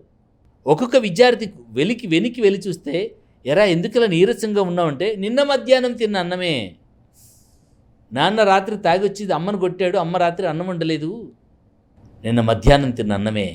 ప్రభుత్వ బడుల బిడ్డల గుండెలు విప్పితే గుండెలు కరిగిపోతూ ఉంటాయి. ఆ కథలు కన్నీళ్ళ పర్యంతమవుతూ ఉంటాయి. అవి వినడానికి ధైర్యం కావాలి, అవి వినడానికి మనస్సు కావాలి. నిన్న మధ్యాహ్నం వండితే రేపటి మధ్యాహ్నం వరకు కూడా, ఈరోజు మధ్యాహ్నం వరకు కూడా ఆ పసిబిడ్డ కడుపు కాలుతూ ఉంటే బోర్డు మీద కాన్సన్ట్రేట్ చేయడం ధర్మమైతుందా సుధీర్? ఆ పసిబిడ్డ కడుపు కాలుతూ ఉంటుంది. ఆ మార్నింగ్ 8:39కి ఇంట్లో ఆ తల్లి వంట చేసే పరిస్థితిలో ఉండదు. అక్కడ ఆ ఇంట్లో ఉండబడిన 100 రకాల గందరగోళాలు, ఆ తాగుబోతుల ఆ కష్టాలు, ఆ కడగండ్లు, అంత పొద్దున ఆ తల్లి తయారు చేసి ఫుడ్ ఇవ్వలేకపోతుంది. వీడు మధ్యాహ్నం ఎలాగో భోజనం పెడతారు వెళ్ళు అని చెప్పేసి అంటారు. ఆ నీళ్ళ చారు, ఆ 4-5 కూరగాయ ముక్కలు అందులో పడేసేసి ఇంత ఉప్పు కారం వేసేస్తే ఆ పిల్లలు కలుపుకొని 95% ఖాళీ కడుపులతో బడికొచ్చే బిడ్డలకి 4 ముద్దలు పెట్టగలిగితే ఆ బిడ్డల ఆరోగ్యం నిలబడగలుగుతుంది.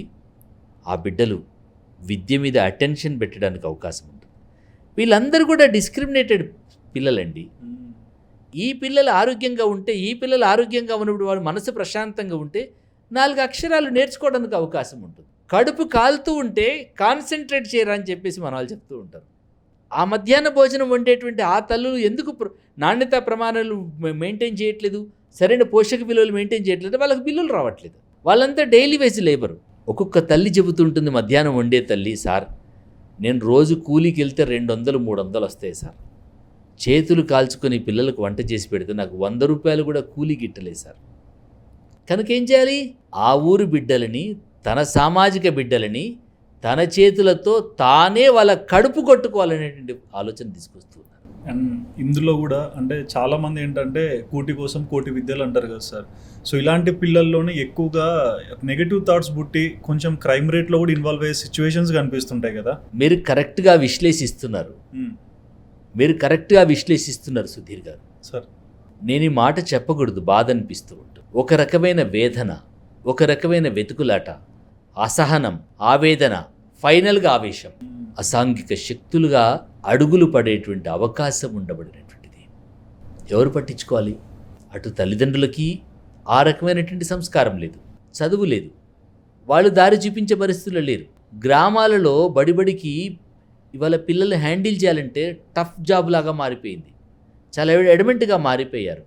ఎందుకు ఇన్ని వ్యసనాలతో, ఇన్ని వ్యాకులతలతో పిల్లలు ఇబ్బంది పడుతున్నారంటే ఇదే కారణం. ఒక అసంతృప్తి, ఒక అసహనం, ఒక ఆవేదన, ఒక ఆక్రోశం పిల్లల్లో అంతర్లీనంగా అది వెంటాడుతుంది. ఇది సమాజానికి మంచిది కాదు, ఇది సమాజానికి మంచిది కాదు. అండ్ మీరు అన్నారు ఐఐటి, జేఈ ఇలాంటి వాటిల్లో వీళ్ళకి ఇంట్రెస్ట్ రావాలంటే 50% రావాలి అనేది. బేసిక్గా ఈ గవర్నమెంట్ స్కూల్లో చదువుకునే పిల్లలు కూడా ఎంత పర్సెంట్ వరకు ఇందులో క్వాలిఫై అవుతుంటారు? నేను ఓపెన్గా ఛాలెంజ్ చేస్తున్నాను సుధీర్ గారు, ఈ విద్యావేత్తలకి, ఈ మేధావులకి, ఈ రాష్ట్రంలో ఉన్న సివిల్ సర్వెంట్స్కి, పాలసీ మేకర్స్, చట్టసభల్లో కూర్చొని ఉపన్యాసాలు ఇచ్చేటువంటి ఎమ్మెల్యేలకి, ఎమ్మెల్సీలకి నా ప్రార్థన, రైట్ టు ఇన్ఫర్మేషన్ యాక్ట్ తీసుకొని వెళ్ళి, ప్లీజ్ ఈ రాష్ట్రంలో ఉంటున్న విద్యావంతులకు, మేధావులందరికీ నా ప్రార్థన, రైట్ టు ఇన్ఫర్మేషన్ యాక్ట్ తీసుకొని వెళ్ళి వరంగల్లో ఉన్నటువంటి national institute of technology, Gandhi medical college, Osmania medical college, ఎద్దుమైలారంలో ఉన్నటువంటి ఐఐటికి వెళ్ళి ప్రభుత్వ పాఠశాల, జిల్లా పరిషత్ పాఠశాల నేపథ్యం ఉండిబడినటువంటి పిల్లలు ఇక్కడ అడ్మిషన్లు తీసుకున్న వాళ్ళు ఎంతమంది ఉన్నారని మీరు స్టాటిస్టిక్స్ కలెక్ట్ చేయండి. గుండెలు అదిరిపోతాయి. వరంగల్లో ఉన్నటువంటి నేషనల్ ఇన్స్టిట్యూట్ ఆఫ్ టెక్నాలజీలో ఉన్న 6,500 మంది విద్యార్థుల్లో నా ప్రభుత్వ పాఠశాల పిల్లలు 12 మంది ఉంటారు సార్. 12 మంది ఉంటారు సార్. ఎద్దుమైలారంలో ఉండబడినటువంటి సేమ్ ఐఐటి డైరెక్టర్ గారికి ఆర్టీఐ నుంచి అప్పీల్ చేస్తే జిల్లా పరిషత్తు గవర్నమెంట్ స్కూల్ నేపథ్యం ఉన్నటువంటి పాఠశాల విద్యార్థులు 6 ఉంటారు సార్. సుధీర్ గారు, ఈ దేశాన్ని ఏలుతున్న వాళ్ళు, ఈ దేశంలో ప్రధానమంత్రి నుంచి మొదలుకుంటే గ్రామంలో పనిచేసే పరిచారకుడి వరకు కూడా జీతం ఇచ్చేది సామాన్య ప్రజలే.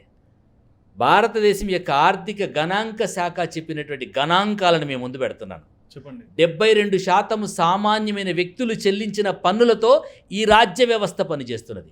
సామాన్యమైనటువంటి వ్యక్తులు చెల్లించిన పన్నులతో ఈ రాజ్య వ్యవస్థ పనిచేస్తున్నప్పుడు సామాన్యుల పిల్లలు సమున్నతమైనటువంటి విద్యా వ్యవస్థలో ఉండాలి కదా. సామాన్యులు చెల్లించిన పన్నులతో 72% సమున్నతమైనటువంటి విద్యా వ్యవస్థలో ఉన్నప్పుడే సమసమాజ నిర్మాణం కాగలుగుతుంది. కానీ దురదృష్టం ఏంటంటే, ఈ జాతి చేసుకున్న పాపం ఏంటంటే, 72% సామాన్యమైన వ్యక్తులు చెల్లించిన పన్నులతో మీరు సంపన్నులను చదివిస్తారా? లక్షలాది రూపాయలు ఫీజులకు పోసి కొనుక్కున్న వాడికి ఐఐటీలో అడ్మిషన్ ఇస్తారు, ఎన్ఐటీలో అడ్మిషన్ ఇస్తారు, మెడికల్ కాలేజీలో అడ్మిషన్ ఇస్తారు, all India institute of medical సైన్స్లో అడ్మిషన్ ఇస్తారు. దుర్మార్గం కాదండి? పిల్లిని కొట్టి పులికి పెడతారా? పేదల కడుపు కొట్టి, సామాన్య ప్రజల నెత్తిని కొట్టి సంపన్నులను చదివిస్తారా? 78 సంవత్సరాల తర్వాత సమానత్వం గురించి ఉపన్యాసాలు ఇచ్చి ఊకదంపుడు మాటలు చెప్తున్నారు తప్ప, ఊరుబడిని బాగు చేయగలిగితే, ఊరుబడిలో చదువుకున్నటువంటి బడుగు బిడ్డలకి భవితకు చేయూతనివ్వగలిగితే ఆ బిడ్డలు చెయ్యి చాచి అడగాల్సిన అవసరం ఉందా? మీ బియ్యం అవసరమా? మీ బట్టలు అవసరమా? మీ బెడ్రూమ్లు అవసరమా? ఆ బిడ్డలు చదువుకోగలిగితే ఈ దేశానికి సంపద సృష్టించగలుగుతారు. ఆ అట్టడుగు వర్గాల బిడ్డలు కనుక చదవగలిగితే ఈ దేశం యొక్క తలరాతను మార్చగలుగుతారు. ఆ బిడ్డలకి అందనంత ఎత్తున ఉండబడిన అక్షరాన్ని అలవోకగా అందించండి. మీకు ధైర్యం ఉంటే, దమ్ముంటే, ఆ సమాజం మీద మీకు ప్రేమ ఉంటే సంక్షేమ పథకాలు ఈ పూట అవసరం తీర్చగలుగుతాయి. సమున్నతమైనటువంటి విద్యా అవకాశాన్ని సగటు పేద బిడ్డకి, సర్కారు బడి పేద బిడ్డకి అందించండి. ఈ దేశంలో సంపద సృష్టించగలుగుతారు, ఈ దేశానికి తిండి పెట్టగలుగుతారు. వాళ్ళు చెయ్యి జాచి అడగాల్సినటువంటి అవసరం లేదు. చెయ్యి జాచి అడిగేటువంటి సమాజాన్ని నిర్మాణం చేస్తున్నారు మీరు ఇవాళ. నాణ్యత ప్రమాణంతో కూడుకున్నటువంటి విద్యా అవకాశాన్ని అట్టడుగు వర్గాలకు ఇవ్వకుండా తీయండి. వాళ్ళ సివిల్స్ రిజల్ట్స్ వచ్చాయి. ఎంతమంది ప్రభుత్వ పాఠశాల నేపథ్యం ఉన్నటువంటి బిడ్డలు సివిల్స్లో క్వాలిఫై అయ్యారు. ప్రైవేటు కార్పొరేట్ చదువు కొనుక్కున్నవాడే ఐఐటి అయితే, చదువు కొనుక్కున్నవాడు ఐఏఎస్ అయితే, చదువు కొనుక్కున్నవాడు డాక్టర్ అయితే, మరి బిడ్డలందరూ ఎక్కడికి పోవాలి? డబ్బు లేని కారణంగా కొనుక్కోకపోతే వాడి జీవితం ఏం కావాలి? తండ్రి అదే పని చేశాడు, తాత అదే పని చేశాడు, ముత్తాతలు అదే పని చేశారు. ఇవాళ మేం కూడా అదే పని చేయాలా? తరతరాలుగా శతాబ్దాలుగా ఈ బానిసత్వాన్ని, దారిద్ర్యాన్ని, పేదరికాన్ని స్వాతంత్రం వచ్చిన తర్వాత కూడా రాజ్యాధికారం స్వాతంత్రం కాదండి, రాజ్య పరిపాలన బదిలీ స్వాతంత్రం కాదండి. స్వాతంత్ర సమరయోధుల డైరీలను అన్వేషిస్తే, వాళ్ళు రాసుకున్నటువంటి స్వప్నాన్ని కనుక చదవగలిగితే, సమసమాజ నిర్మాణం కావాలంటే సగటు పేద బిడ్డ కూడా సమున్నతంగా చదువుకోవాలి. నిజమైనటువంటి సామాజిక న్యాయం సగటు పేద బిడ్డ సమున్నతంగా చదువుకున్నప్పుడు మాత్రమే ఈ దేశంలో సామాజిక న్యాయం, సమానత్వం రావడానికి అవకాశం ఉంటుంది. సామాజిక న్యాయానికి, సమానత్వానికి సరైనటువంటి వేదికలు ప్రభుత్వ విద్యా వ్యవస్థలు, ప్రభుత్వ పాఠశాలలు, ప్రభుత్వ కళాశాలలు, మొత్తం రాష్ట్రంలో ఉండబడినటువంటి గవర్నమెంట్ జూనియర్ కాలేజీలు అన్నింటి దగ్గర ఇన్ఫర్మేషన్ కలెక్ట్ చేయండి. ఒక్క స్టూడెంట్ కూడా ఐఐటీకి క్వాలిఫై కాలేదు. ఒక్కడు కూడా. ఒట్టేసి చెప్తున్నాను, ఛాలెంజ్ చేసి చెప్తున్నాను. తీయండి గణాంకాలు. ఒక్క స్టూడెంట్ కూడా గవర్నమెంట్ జూనియర్ కాలేజీ నుంచి మెయిన్స్లో, అడ్వాన్స్లో క్వాలిఫై అయిన దాఖలాలు లేవు. ట్రిపుల్ పుణ్యమానని ప్రభుత్వ పాఠశాలల్లో చదువుకునే విద్యార్థులకి కొద్దిమందికి triple direct 10th class results base చేసుకుని అడ్మిషన్ ఇస్తున్న కారణంగా ఈ మాత్రం ప్రభుత్వ పాఠశాలలకు కాస్త గౌరవం దక్కగలిగింది, అంతే. అండ్ చాలామంది ఈ గవర్నమెంట్ స్కూల్స్లో చదువుకున్న పిల్లలు కూడా ముందరికి వెళ్ళే ఓపిక లేక ఎక్కువగా ఆర్మీకి వెళ్తుంటారని విన్నాను. నిజమేనా సార్? ఎస్. మీరు ఆర్మీకి కానీ కానిస్టేబుల్ ఉద్యోగాలకు కానీ ఒక్కసారి వెళ్ళి వాళ్ళకి సంబంధించినటువంటి ప్రొఫైల్స్ అన్నీ చూడండి. జస్ట్ ఇంటర్, డిగ్రీ డిస్కంటిన్యూ చేసి, అవకాశాలు లేక, అపారమైన ప్రజ్ఞ ఉండి చదువు మీద పెట్టుబడి పెట్టలేనటువంటి ఆర్థిక అసమానతల కారణంగా ఆ బిడ్డలు అర్ధాంతరంగా చదువు ఆపేసేసి ఆర్మీలో జాయిన్ అవుదామా, కానిస్టేబుల్ ఉద్యోగాల వైపు వెళ్దామా, ఇంకేదైనా గ్రూప్ 4తో గ్రూప్ 3కో వెళ్దామా, ఈ రకమైనటువంటి అన్వేషణ వైపు వెళ్తూ ఉన్నారు. వాళ్ళలో నైపుణ్యాలు లేక కాదు, ప్రతిభ లేక కాదు, ప్రజ్ఞ లేక కాదు, పెట్టుబడి లేక. నాకు అర్థం కానటువంటి ప్రశ్న సుధీర్ గారు, ఏ గవర్నమెంట్ స్కూల్లో కూడా ఐఐటి ఫౌండేషన్ కోర్స్ ఉండదు, ఐఐటి సిలబస్ ఉండదు, అట్లీస్ట్ ఈ ఎంసెట్ కోచింగ్ కూడా ఉండదు, ఎక్కడా ఉండదు. గవర్నమెంట్ కాలేజీలో ఐఐటి ఓరియంటేషన్ ఉండదు, ఐఐటి మెటీరియల్ ఉండదు, ఎంసెట్ మెటీరియల్ కూడా ఉండదు, ఈవెన్ ఎంసెట్ మెటీరియల్ కూడా ఉండదు. నాకు కరికులం లేకుండా, నాకు ఓరియంటేషన్ లేకుండా నేను ఐఐటి ఎగ్జామ్ ఎలా రాస్తాను? ప్రైవేట్ స్కూల్స్లో 3rd క్లాస్లో 4th క్లాస్లో ఐఐటి ఫౌండేషన్ కోర్సును ఇంట్రడ్యూస్ చేస్తూ ఉంటే కళ్ళు మూసుకొని కూర్చున్నటువంటి అధికారుల పాపం కాదా అది? నాకు కూడా 3rd క్లాస్లో 4th క్లాస్లో ఐఐటి ఫౌండేషన్ కోర్సు నా గవర్నమెంట్ స్కూల్లో ఇంట్రడ్యూస్ చేయండి. వాడికి అదే పరీక్ష పెట్టావు, నాకు అదే పరీక్ష పెట్టావు. నాకు పాఠ్యపుస్తకం లేదు, నాకు ఓరియంటేషన్ లేదు, నాకు అదే పరీక్ష పెట్టావు, వాళ్ళకి అదే పరీక్ష పెట్టావు. వాళ్ళు క్వాలిఫై అవుతారు న్యాచురల్గా. బలిసినోడికి, బక్క చిక్కినోడికి బరిగిస్తే ఫైనల్గా గెలిచేది బలిసినోడికి గెలుస్తాడు. అండ్ మీరు చెప్పే సిస్టంలో కూడా ఒక క్వశ్చన్ వచ్చింది సార్. అంటే మా ఫ్యామిలీలో ఒక అబ్బాయిని చూశాను, ఏరా ఏం చదువుతున్నావు అంటే 8th క్లాస్, ఏంటి సిలబస్ ఏం లేదా అంటే మాదంతా చెప్పేసారా అయిపోయింది అంటాడు. గవర్నమెంట్ స్కూల్ పిల్లోడికి ఇంకా సిలబస్ చెప్తూనే ఉంటారు, కానీ ఈ ప్రైవేట్ స్కూల్స్లో సిలబస్లు తొందరగా అయిపోగొట్టేసి మళ్ళీ దాన్ని రుద్ది చేస్తుంటారు కదా ప్రైవేట్ స్కూల్స్లో. అది ఎంతవరకు ఇంపాక్ట్ ఉంటుంది? మార్కులు వస్తాయి సుధీర్ గారు, కాన్సెప్చువల్గా వాడికి ఏం రాదు. బైహార్డ్ మెథడ్లో మార్కులు వస్తాయి, బట్టి కొట్టడంలో మార్కులు వస్తాయి. గవర్నమెంట్ స్కూల్లో అకాడమిక్ ఇయర్ క్యాలెండర్ ఇంత పెద్దగా ఉంటుంది. ఈ క్యాలెండర్ ఏ ప్రైవేట్ స్కూల్ వాడు ఇంప్లిమెంట్ చేయడు. వాళ్ళంతా కూడా 2nd month, 3rd month, maximum 4th మంత్లో ఫినిష్ చేస్తారు. అంత స్పీడ్గా. రెండోది, కొన్ని సబ్జెక్ట్స్ అసలు ముట్టుకోరు. హిందీ ఉండదు, సోషల్ ఉండదు, తెలుగు అసలే ఉండదు. ఆ లాస్ట్ ఎగ్జామినేషన్ బిఫోర్ 1 మంత్ ఆ సబ్జెక్ట్స్ని అట్లా ఇంట్రడ్యూస్ చేస్తారు, వదిలేస్తారు. మీరు 8th, 7th మీరు జేఈనా, నీటా ముందే మీరు డిసైడ్ చేసుకోవాలి. నీట్ అయితేనా మీకు బయాలజికల్ సైన్స్ యాడ్ చేస్తారు, మెయిన్స్ అయితేనా ఫిజిక్స్ అండ్ కెమిస్ట్రీ మ్యాథ్స్ మీద ఫోకస్ పెడతారు. వాడి సిలబస్ అక్టోబర్ సెప్టెంబర్లో ఫినిష్ అయిపోతుంది. వాడు యాన్యువల్ ఎగ్జామ్ కోసం సీరియస్గా ప్రిపేర్ అవుతారు. నా గవర్నమెంట్ స్కూల్లో ఒక టీచర్ అర్ధాంతరంగా అనారోగ్యం అయితే, ఒక టీచర్ డెలివరీ అయితే, మళ్ళీ విద్యా సంవత్సరం అయిపోయేంత వరకు అక్కడ టీచర్ రాడు, టీచర్ లేడు. ఈ పిల్లవాడు ఆ సబ్సిడీ ఇచ్చేటువంటి పరిస్థితిలో ఉండరు. ఈ పిల్లవాడు ఇంకా వెతుక్కోవాల్సింది మనకి దిక్కు దారి. ఇక్కడ టీచర్ ట్రాన్స్ఫర్ అయిపోతే, డెలివరీ అయిపోతే, సిక్ అవుతే, టీచర్ లీవ్లో ఉంటే వెంటనే సబ్స్టిట్యూషన్ ఇచ్చేసేసి ఇంకొక టీచర్ని ఇవ్వాలనే సెన్స్ విద్యా వ్యవస్థలో లేదు. అకాడమిక్ ఇయర్ మొత్తం లాస్ ఆ సబ్జెక్ట్. నా పిల్లలకి, నా పేద పిల్లలకి, నా అనగారిన బిడ్డలకి ఈ సబ్జెక్ట్ లాస్ అవుతుందని చెప్పేసి ఉద్యమం చేసేవాడు లేడు, నిలదీసేవాడు అంతకంటే లేడు. ఇది లక్షలాది మంది పిల్లల యొక్క భవిష్యత్తు. సుధీర్ గారు, తెలంగాణ ఏర్పడ్డాక తెలంగాణలో ప్రభుత్వ పాఠశాలల్లో చదువుకునేటువంటి విద్యార్థులు 24 లక్షలు. కోవిడ్ టైంలో మరొక 2.5-3 లక్షల మంది విద్యార్థులు పెరిగారు. 26.5 లక్షల మంది విద్యార్థులు పెరిగారు. ఇవాళ చూస్తే ఇవాళ 2025 జనవరి నాటికున్నటువంటి స్ట్రెంత్ పర్టికులర్ చూస్తే కేవలం 17 లక్షల మంది విద్యార్థులు మాత్రమే ప్రభుత్వ పాఠశాలల్లో ఉన్నారు. క్రమంగా పడిపోతున్నాయి, భారీగా పడిపోతున్నాయి. నేను మిమ్మల్ని అందరినీ ప్రార్థిస్తున్నాను, దీపము లేని ఇల్లు ఎంత దీనంగా ఉంటుందో, ప్రాణం లేని శరీరం శవంగా ఎలా ఉంటుందో, బడి మూతపడ్డ గ్రామం కూడా అలాగే ఉంటుంది. గ్రామం యొక్క అస్తిత్వం, ఈ జాతి యొక్క అస్తిత్వం పాఠశాల. ఈ దేశం యొక్క ప్రగతి పునాది పాఠశాల. దాన్ని బతికించుకోవాల్సిన అవసరం ఉంది. చదువు కొనుక్కోలేని అనగారిన బిడ్డలకి అదే ఆలయం, అదే దేవాలయం. మేము ఎప్పుడు ఒక స్ట్రాంగ్గా ఒక మాట చెప్తుంటాం సార్. హిందువులు గుడికి వెళ్తారు, ముస్లింలు మసీదుకి వెళ్తారు, క్రిస్టియన్లు చర్చికి వెళ్తారు. సబ్బండ సమాజం ఏకమై వచ్చే దేవాలయం, సామాజిక దేవాలయం ప్రభుత్వ పాఠశాల. అన్ని వర్గాలను ఆదరించేటువంటి దేవాలయం ప్రభుత్వ పాఠశాల. దాన్ని బతికించాల్సిన అవసరం ఉంది, దాన్ని బాగు చేసుకోవాల్సిన అవసరం ఉంది, దాన్ని బలోపేతం చేసుకోవాల్సిన అవసరం ఉంది. అది బడుగుల దేవాలయం, అది బహుజనుల దేవాలయం, అది అణగారిన బిడ్డలకి అక్షరాలయం. దాన్ని బతికించుకోవాల్సిన అవసరం ఉంది, దాని పట్ల బాధ్యతను కూడా పెంచుకోవాల్సినటువంటి అవసరం ఉంది.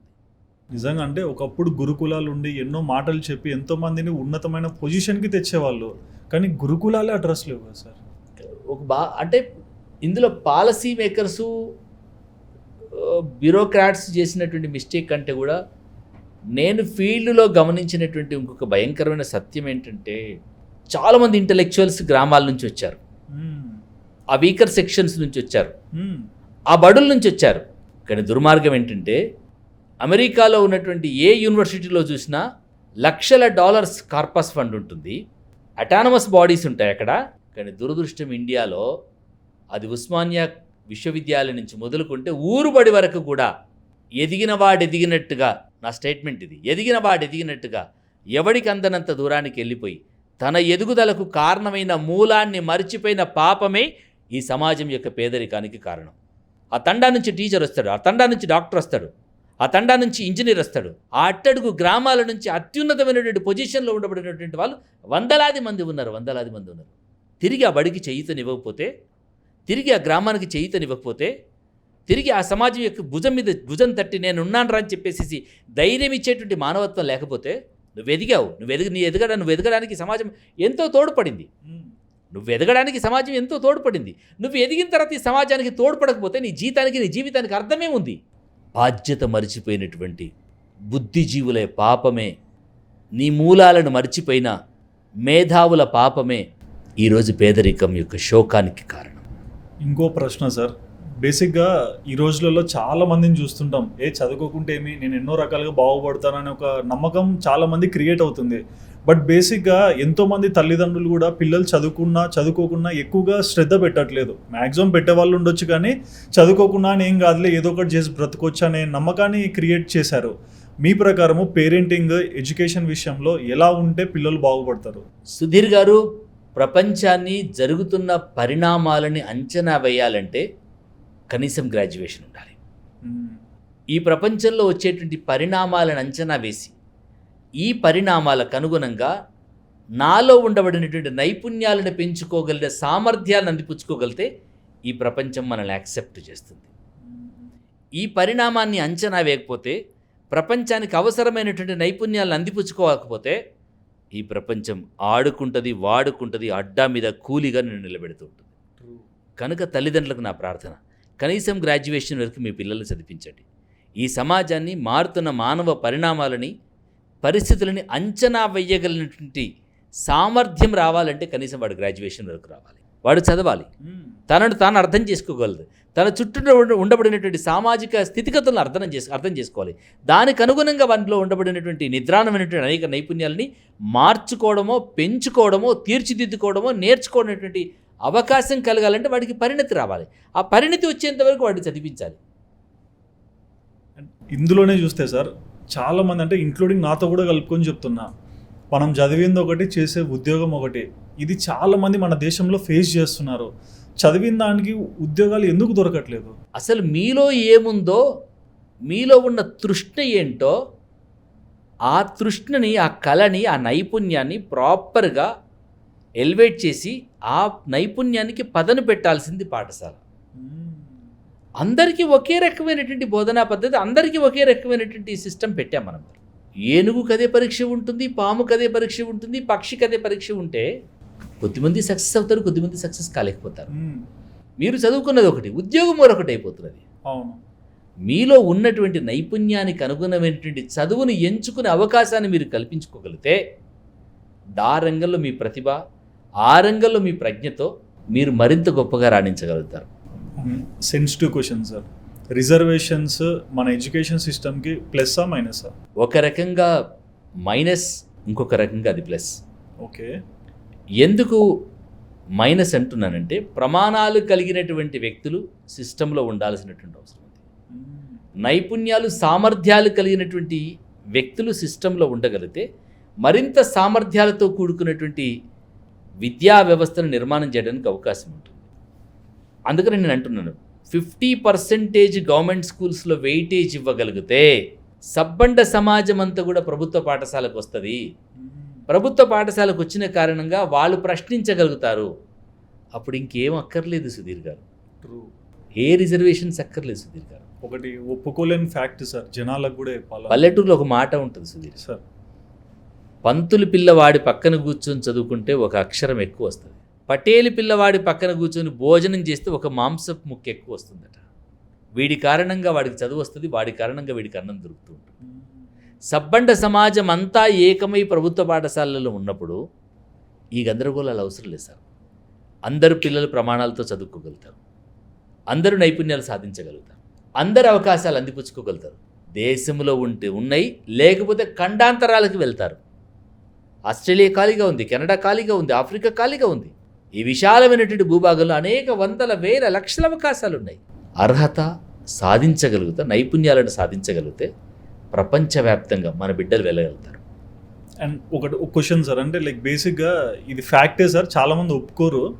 ఇప్పుడు స్కూలింగ్లో కూడా మనం చూస్తున్నాం, ఇంటర్నేషనల్ స్కూల్స్ ఉన్నాయి, ప్రిలిమినరీ స్కూల్స్, నార్మల్ ఇట్లాంటి స్కూల్స్ అన్నీ వస్తున్నాయి. అండ్ ఏ స్కూల్కి కూడా బేసిక్గా ఒక స్కూల్ గ్రౌండ్ కూడా ఉండట్లా. గవర్నమెంట్ స్కూల్ అన్నీ ఉన్నాయి. వాళ్ళందరూ కూడా బాయిలర్ కోళ్ళని పెంచుదాని ప్రయత్నం చేస్తున్నారు. మీకు మ్యాన్ మేకింగ్ కావాలా, మనీ మేకింగ్ కావాలని మార్కుల కోసం ప్రయత్నం చేస్తున్నారు. మార్పు కోసం ప్రయత్నం జరగాలి.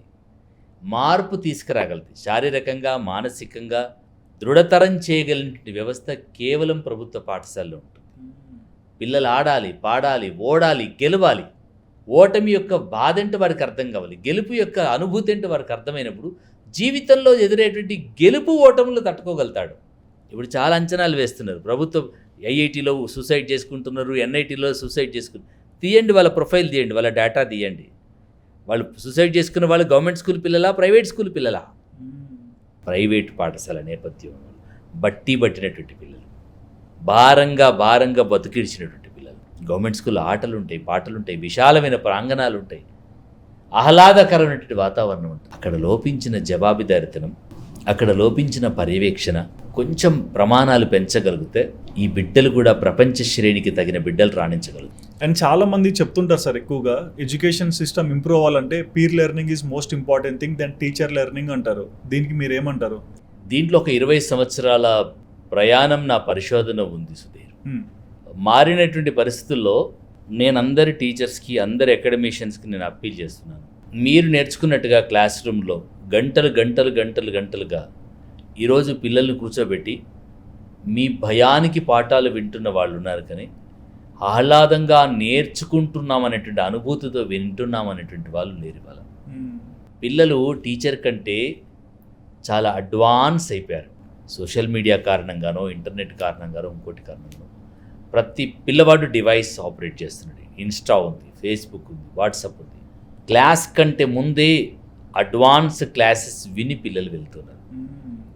ఒక టీచర్ ఒకే సబ్జెక్టుని ఒకే సమయంలో తనదైనటువంటి స్టాండర్డ్ ఎబిలిటీతో తన క్లాస్లో ఉన్నటువంటి 50-60 స్టూడెంట్స్కు కన్వే చేస్తారు. భిన్న సామర్థ్యాలు ఉన్నటువంటి పిల్లలకి ఒక సామర్థ్యం నుంచి టీచర్ పాఠం చెప్పడం, ఆ సామర్థ్యానికి తగ్గ పిల్లలు మాత్రమే టీచర్ని అందుకోగలుగుతారు. ఆ సామర్థ్యం లేనటువంటి పిల్లలు, బి అండ్ సి గ్రేడ్ పిల్లలు, వెనుకబడిన పిల్లలు అందిపుచ్చుకోలేరు. ఆ 5-6 మెంబర్స్ స్టూడెంట్స్ని టార్గెట్ చేసుకుని టీచర్ క్లాస్ కన్వే చేస్తుంటారు.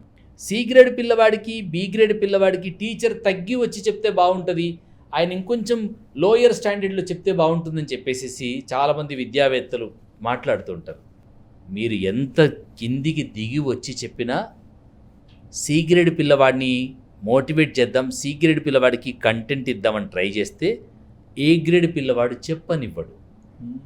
సార్ బోర్ కొడుతుంది సార్, నువ్వు వాడితోటే మాట్లాడుతున్నావు, నాతో మాట్లాడట్లేదు అని చెప్పేసి ఏ గ్రేడ్ వాడు అడ్డుపడతాడు, బి గ్రేడ్ వాడు కూడా అడ్డుపడతాడు. ఇప్పుడు భిన్న సామర్థ్యాలు కలిగినటువంటి పిల్లలున్న తరగతి గదిలో ఏ సామర్థ్యానికి తగ్గట్టుగా టీచర్ పాఠం చెప్పాలి? ఇది ఒక ఆత్మవంచన బోధన సెక్టర్లో, టీచింగ్ సెక్టర్లో ఒకే సామర్థ్యం నుంచి విభిన్నమైనటువంటి సామర్థ్యాలు కలిగినటువంటి పిల్లలకి ఒకే సమయంలో ఒకే టీచర్ ఒకే సబ్జెక్ట్ని క్లాస్ కన్వే చేస్తే అర్థమయ్యే పిల్లలు 5 నుంచి 6 మాత్రమే. వీళ్ళ ఇంటరాక్షన్ గమనించేటువంటి బి గ్రేడ్ యావరేజ్ స్టూడెంట్స్ అబ్జర్వేషన్తో నేర్చుకుంటాడు. సి గ్రేడ్ పిల్లలు ఎప్పుడు బెల్ అవుతుందిరా, ఈ తలనొప్పి తప్పుతుందని చెప్పేసి చూస్తూ ఉంటాడు. దీనికి రైట్ సొల్యూషన్ నేర్పడము కంటే నేర్చుకోవడం ఎట్లాగో నేర్పించాలనేది వందే మాతర ఫౌండేషన్ యొక్క మెయిన్ ఇంటెన్షన్. ఓకే, 20 years విభిన్నమైనటువంటి నేపథ్యాలున్న పిల్లలు, విభిన్నమైనటువంటి సామాజిక స్థితిగతులున్న పిల్లలు, వాళ్ళందరినీ examination before 2 months intensive preparation camps పేరుతో పిలిచి కూర్చోబెట్టి చదివించేవాళ్ళం.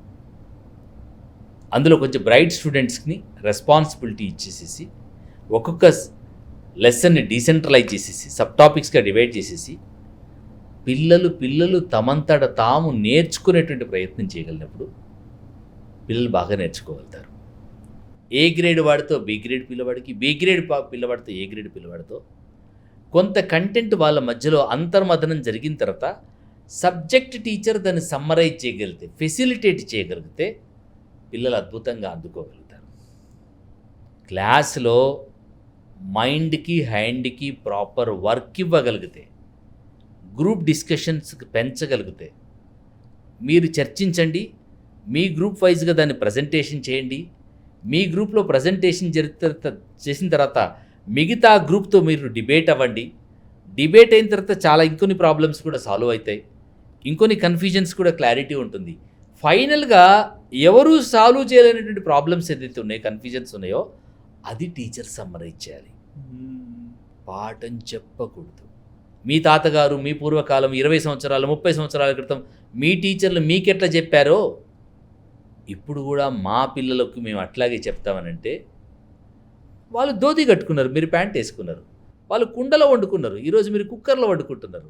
అన్ని రంగాల్లో మార్పు వచ్చింది, బోధనా రంగంలో మార్పు ఎందుకు రాకూడదు? అన్ని రంగాల్లో మార్పు వచ్చేసేసింది, బోధనా రంగంలో మార్పు రావాలి కదా. ఓ పూర్వకాలంలో చిన్నప్పుడు కథ చెప్తూ ఉంటారు. ఓ తండ్రి ఇద్దరు పిల్లలు ముందు పెట్టేసేసుకుని వాళ్ళ నాన్నగారికి పిండ ప్రదానం చేస్తున్నాడు. సంవత్సరానికి ఒకసారి పిండాలు పెట్టేసేసి చేస్తూ ఉంటాడు. ఆ పురోహితుడు వచ్చి అది చేస్తూ ఉంటే వాళ్ళ ఇంట్లో ఉన్న పిల్లి బాగా డిస్టర్బ్ చేస్తూ ఉంటుంది. పురోహితుడు తిట్టేవాడే, నీకు బుద్ధి లేదు, ఇంత మంచి కార్యక్రమం పెట్టుకున్న తర్వాత ఆ పిల్లిని కమ్మేసుకోవాలి, పిల్లిని దాచిపెట్టుకోవాలనే సెన్స్ లేదు గట్టిగా చెప్పేవాడు. నెక్స్ట్ ఇయర్ వచ్చిన తర్వాత, ఒరే లాస్ట్ ఇయరే పిల్లి మీ ఇంట్లో డిస్టర్బ్ చేసిందిరా, ఆ పిల్లి ఉంటే లోపల దాచిపెట్టేసేయండి అని చెప్పేసి ఆ పురోహితుడు వార్నింగ్ ఇస్తాడు. కొంతకాలానికి వాళ్ళ నాన్నగారికి తద్దినం పెట్టేటువంటి ఈ వ్యక్తి చనిపోతాడు. వాళ్ళ తాతగారికి వాళ్ళ నాన్న ఎలా పిండ ప్రదానం చేసేవాడో అంతే శ్రద్ధతో వాళ్ళ నాన్నకు చేయాలని ఆ పిల్లలు వాళ్ళ తాతకు వాళ్ళ నాన్న చేసేటప్పుడు చూశారు కదా. పురోహితుడు వచ్చి, మీ నాన్న మీ తాతగారికి శ్రద్ధాపూర్వకంగా చేసేవాడరా, మీరు కూడా చాలా జాగ్రత్తగా చేయండి రా అని చెప్పేసేసి పురోహితుడు వచ్చాడు. పిల్లలు రండిరా మీ నాన్నకు చేయండి రా అని చెప్పేసి పిలిచాడు. ఆ ఇంట్లో ఉన్నటువంటి ఆవిడ వచ్చి, అయ్యా పిల్లలు ఊర్లోకి వెళ్ళారు. ఎందుకు వెళ్ళారు అని, పిల్లిని తీసుకురావడానికి వెళ్ళారు. పిల్లిని ఎందుకు తీసుకురావాలంటే, పిండాలు పెట్టాలంటే పిల్లిని గమ్మేయాలి కదా. ఎగ్జాక్ట్ వాళ్ళ బోధనా పద్ధతి. నా గురువు నాకు ఎలా చెప్పాడో నేను అలాగే చెప్తాను. నీ గురువు నీకు చెప్పినప్పుడు నీకు ఈ రకమైన డిస్ట్రాక్షన్స్ లేదు, డివైస్ లేదు, ఇంటర్నెట్ లేదు. నీ గురువు నీకు చెప్పినప్పుడు ఫేస్బుక్ లేదు, వాట్సాప్ లేదు, ఇన్స్టా లేదు. ఇవాళ వందల రకాల విషయాలతో విద్యార్థి అతలాకుతలమైపోతున్నాడు. స్థితప్రజ్ఞత లేనటువంటి ఈ పిల్లవాడిని కూర్చోబెట్టి పాఠం చెప్పడం ద మోస్ట్ టఫెస్ట్ జాబ్. వాడు పాఠముతో పాటు టీచరుతో పాటు కో-లర్నర్గా ప్రయాణం చేయగలిగితే పాఠ్యాంశాన్ని వాడు పట్టుకోగలుగుతాడు. బోధనా పద్ధతిలో అనూహ్యమైనటువంటి మార్పు రావాల్సినటువంటి అవసరం ఉంది. ఒకప్పుడు నిలబడి పుస్తకాన్ని ఫోల్డ్ చేసి టీచర్ పాఠం చెప్పాడు. ఇప్పుడు వద్దు సార్, పిల్లలు చర్చించాలి, పిల్లలు మధించాలి, వాళ్ళు సంగ్రహించిన విషయాలను ప్రజెంటేషన్ చేయాలి, ఫైనల్గా టీచర్ దాన్ని సమ్మరైజ్ చేయాలి. అండ్ ఇప్పుడు వరకు ఎన్నో స్కూల్స్, ఎంతోమంది పిల్లల్ని కలిసి ఉంటారు కదా, తల్లిదండ్రులైనా పిల్లలైనా స్కూల్స్ అయినా చూసింటారు కదా. మీకు బాగా టచ్ అయిన ఎమోషనల్ మూమెంట్ ఏంటి సార్? వాళ్ళ బాధలు కష్టాలు అన్నీ తెలుసుకుంటుంటారు కదా. ఆర్థికంగా కొంచెం తోడ్పాటుని ఇవ్వగలిగితే, కొంచెం ప్రేమ స్వాంతన ఇవ్వగలిగితే, నా దేశంలో వేలాది మంది ప్రేమ కలిగిన డాక్టర్స్ రాగలుగుతారు, అద్భుతమైన నైపుణ్యాలు కలిగిన ఇంజనీర్స్ రాగలుగుతారు, ఈ దేశాన్ని సుసంపన్నం చేయగలిగినటువంటి అద్భుతమైన మానవ వనరులు రాగలుగుతారు. ఒక్కొక్క విద్యార్థి చదువు కోసం తపించే తపన, వేదన చూస్తున్నప్పుడు నాకు ఈ జన్మ సరిపోదు అనిపిస్తుంది సుధీర్ గారు. లక్షలాది మంది బిడ్డలను హక్కున చేర్చుకొని అత్యున్నతంగా చదివించాలనే కసి రగులుతూ ఉంటుంది. ఇదే విషయాన్ని నేను కలాం గారితో చెప్పాను. ఆయన కలిసారు మీరు? ఎస్, 2013లో రాజాజీ భవన్లో కలిసినప్పుడు ఎగ్జాక్ట్ మీరు అడిగిన ప్రశ్నే ఆయన నన్ను అడిగాడు. ఓకే, ఈ మొత్తం జర్నీలో నీకు కనిపించిన అనుభూతి ఏంది అని అంటే, నాకు ఒక భయంకరమైన శత్రువు కనిపిస్తున్నాడు. ఎవరా శత్రువు అని అడిగాడు. నా పేద బిడ్డలను వేధిస్తున్న శత్రువు పేదరికం. ఆ పేదరికాన్ని జయించాలంటే అద్భుతమైనటువంటి ఆయుధం అక్షరం. ఆ చదువును అది ఆయుధంగా అణగారిన బిడ్డలకు ఇవ్వగలిగితే ఆ అక్షరంతో తలరాతను మార్చుకోగలుగుతారు, తరతరాలకు జీవితాన్ని ఇవ్వగలుగుతారు. నమ్మకం కలిగింది అబ్దుల్ కలాం గారితో మాట్లాడుతున్నాను. నేను రండి మా కార్యక్రమానికి అని చెప్పేసి అన్నాను. మై బ్యాడ్ లక్, పాపం వారు బాత్రూంలో స్కిడ్ అయ్యి పడిపోయారు. లేకపోతే ఆ మంత్లో ఫిక్స్ అయింది ప్రోగ్రామ్. వారు కలెక్టర్ గారితో మాట్లాడారు, డిస్ట్రిక్ట్ మ్యాజిస్ట్రేట్తో ఇమీడియట్గా నెంబర్ తీసుకొని మాట్లాడారు. ఇలా మంత్ ఎండింగ్లో ప్లాన్ చేద్దామని చెప్పేసి అన్నారు. మేము అన్ని ఏర్పాట్లు చేసేసాం. డిస్ట్రిక్ట్ కలెక్టర్ని అందరినీ కలిసాము. మళ్ళీ కలాం గారి దగ్గర నుంచి పొన్రాజు గారు, వారి సెక్రటరీ గారు మెయిల్ పెట్టారు. సార్కి ఫ్రాక్చర్ లాగా అయింది, ఎయిర్లైన్ ఫ్రాక్చర్ అయింది, బాత్రూంలో స్కిడ్ అయి పడిపోయారు. వారిని అండ్ తెలంగాణ ఎడ్యుకేషన్ కమిషన్ కొత్తగా కొన్ని రూల్స్ తీసుకొచ్చారు కదా, ఇవి ఎంతవరకు ఈ సొసైటీలో ఎడ్యుకేషన్ బిల్డ్ చేస్తాయంటారు? మొత్తం దేశంలో ఫస్ట్ విద్యా కమిషన్ వేసినటువంటి state Telangana state. Last 5th పొజిషన్లో ఉన్న విషయాన్ని అధ్యయనం చేసిన తర్వాత దీనికి పరిష్కారం ఏంటని చెప్పేసి విద్యా కమిషన్ వేశారు. కానీ విద్యా కమిషన్తో మరింత సమగ్రంగా కూర్చొని సమాలోచన చేయాల్సిన అవసరం ఉంది. ప్రత్యామ్నాయంగా మరొక ఇంటిగ్రేటెడ్ స్కూల్స్ పెట్టడం కాకుండా ఉన్న స్కూల్స్ను బలోపేతం చేస్తూ ఉన్న స్కూల్స్ యొక్క అవసరాలేంటో అధ్యయనం చేస్తూ యూనివర్సిటీలు, ప్రొఫెషనల్ కాలేజెస్, పాఠశాల విద్య మొత్తానికి కలిపి ఒకే విద్యా కమిషన్ పనిచేస్తూ ఉంది. నా రిక్వెస్ట్, విద్యా కమిషన్ యొక్క సమగ్రమైన నివేదిక రావాలంటే విశ్వవిద్యాలయాలకు ఒక సబ్ కమిషన్ ఉండాలి, ప్రొఫెషనల్ కాలేజెస్కు ఒక సబ్ కమిషన్ ఉండాలి. 32,000 పాఠశాలలు, 17 లక్షల మంది విద్యార్థుల భవితవ్యం గురించి అధ్యయనం చేయడానికి పాఠశాలకు ఒక సబ్ కమిషన్ ఉండాల్సిన అవసరం ఉంటుంది. ఇలా పాఠశాల మీద ఏర్పాటు చేసినటువంటి సబ్ కమిషన్ కనుక సరైనటువంటి అధ్యయనం చేయగలిగితే విద్యా సంస్కరణలు తీసుకురావడానికి అవకాశం ఉంటుంది.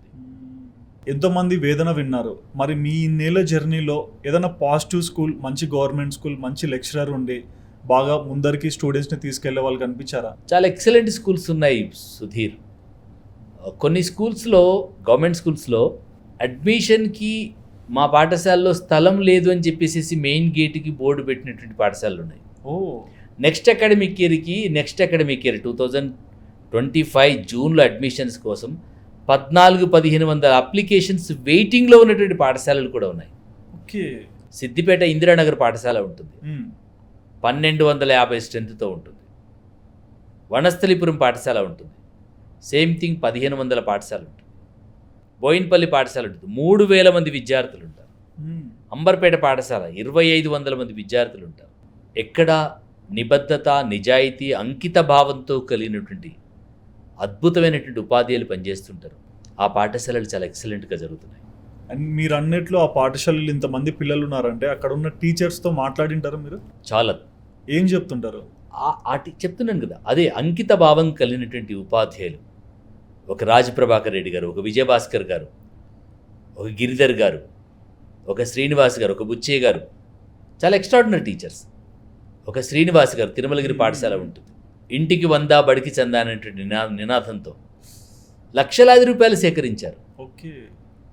ఒక ప్రభుత్వ పాఠశాలకి 40 లక్షలు, 50 లక్షలు సమాజం ముందుకొచ్చి ఇవ్వడం దేని చూసిచ్చారు? అక్కడ టీచర్లను చూసిచ్చారు.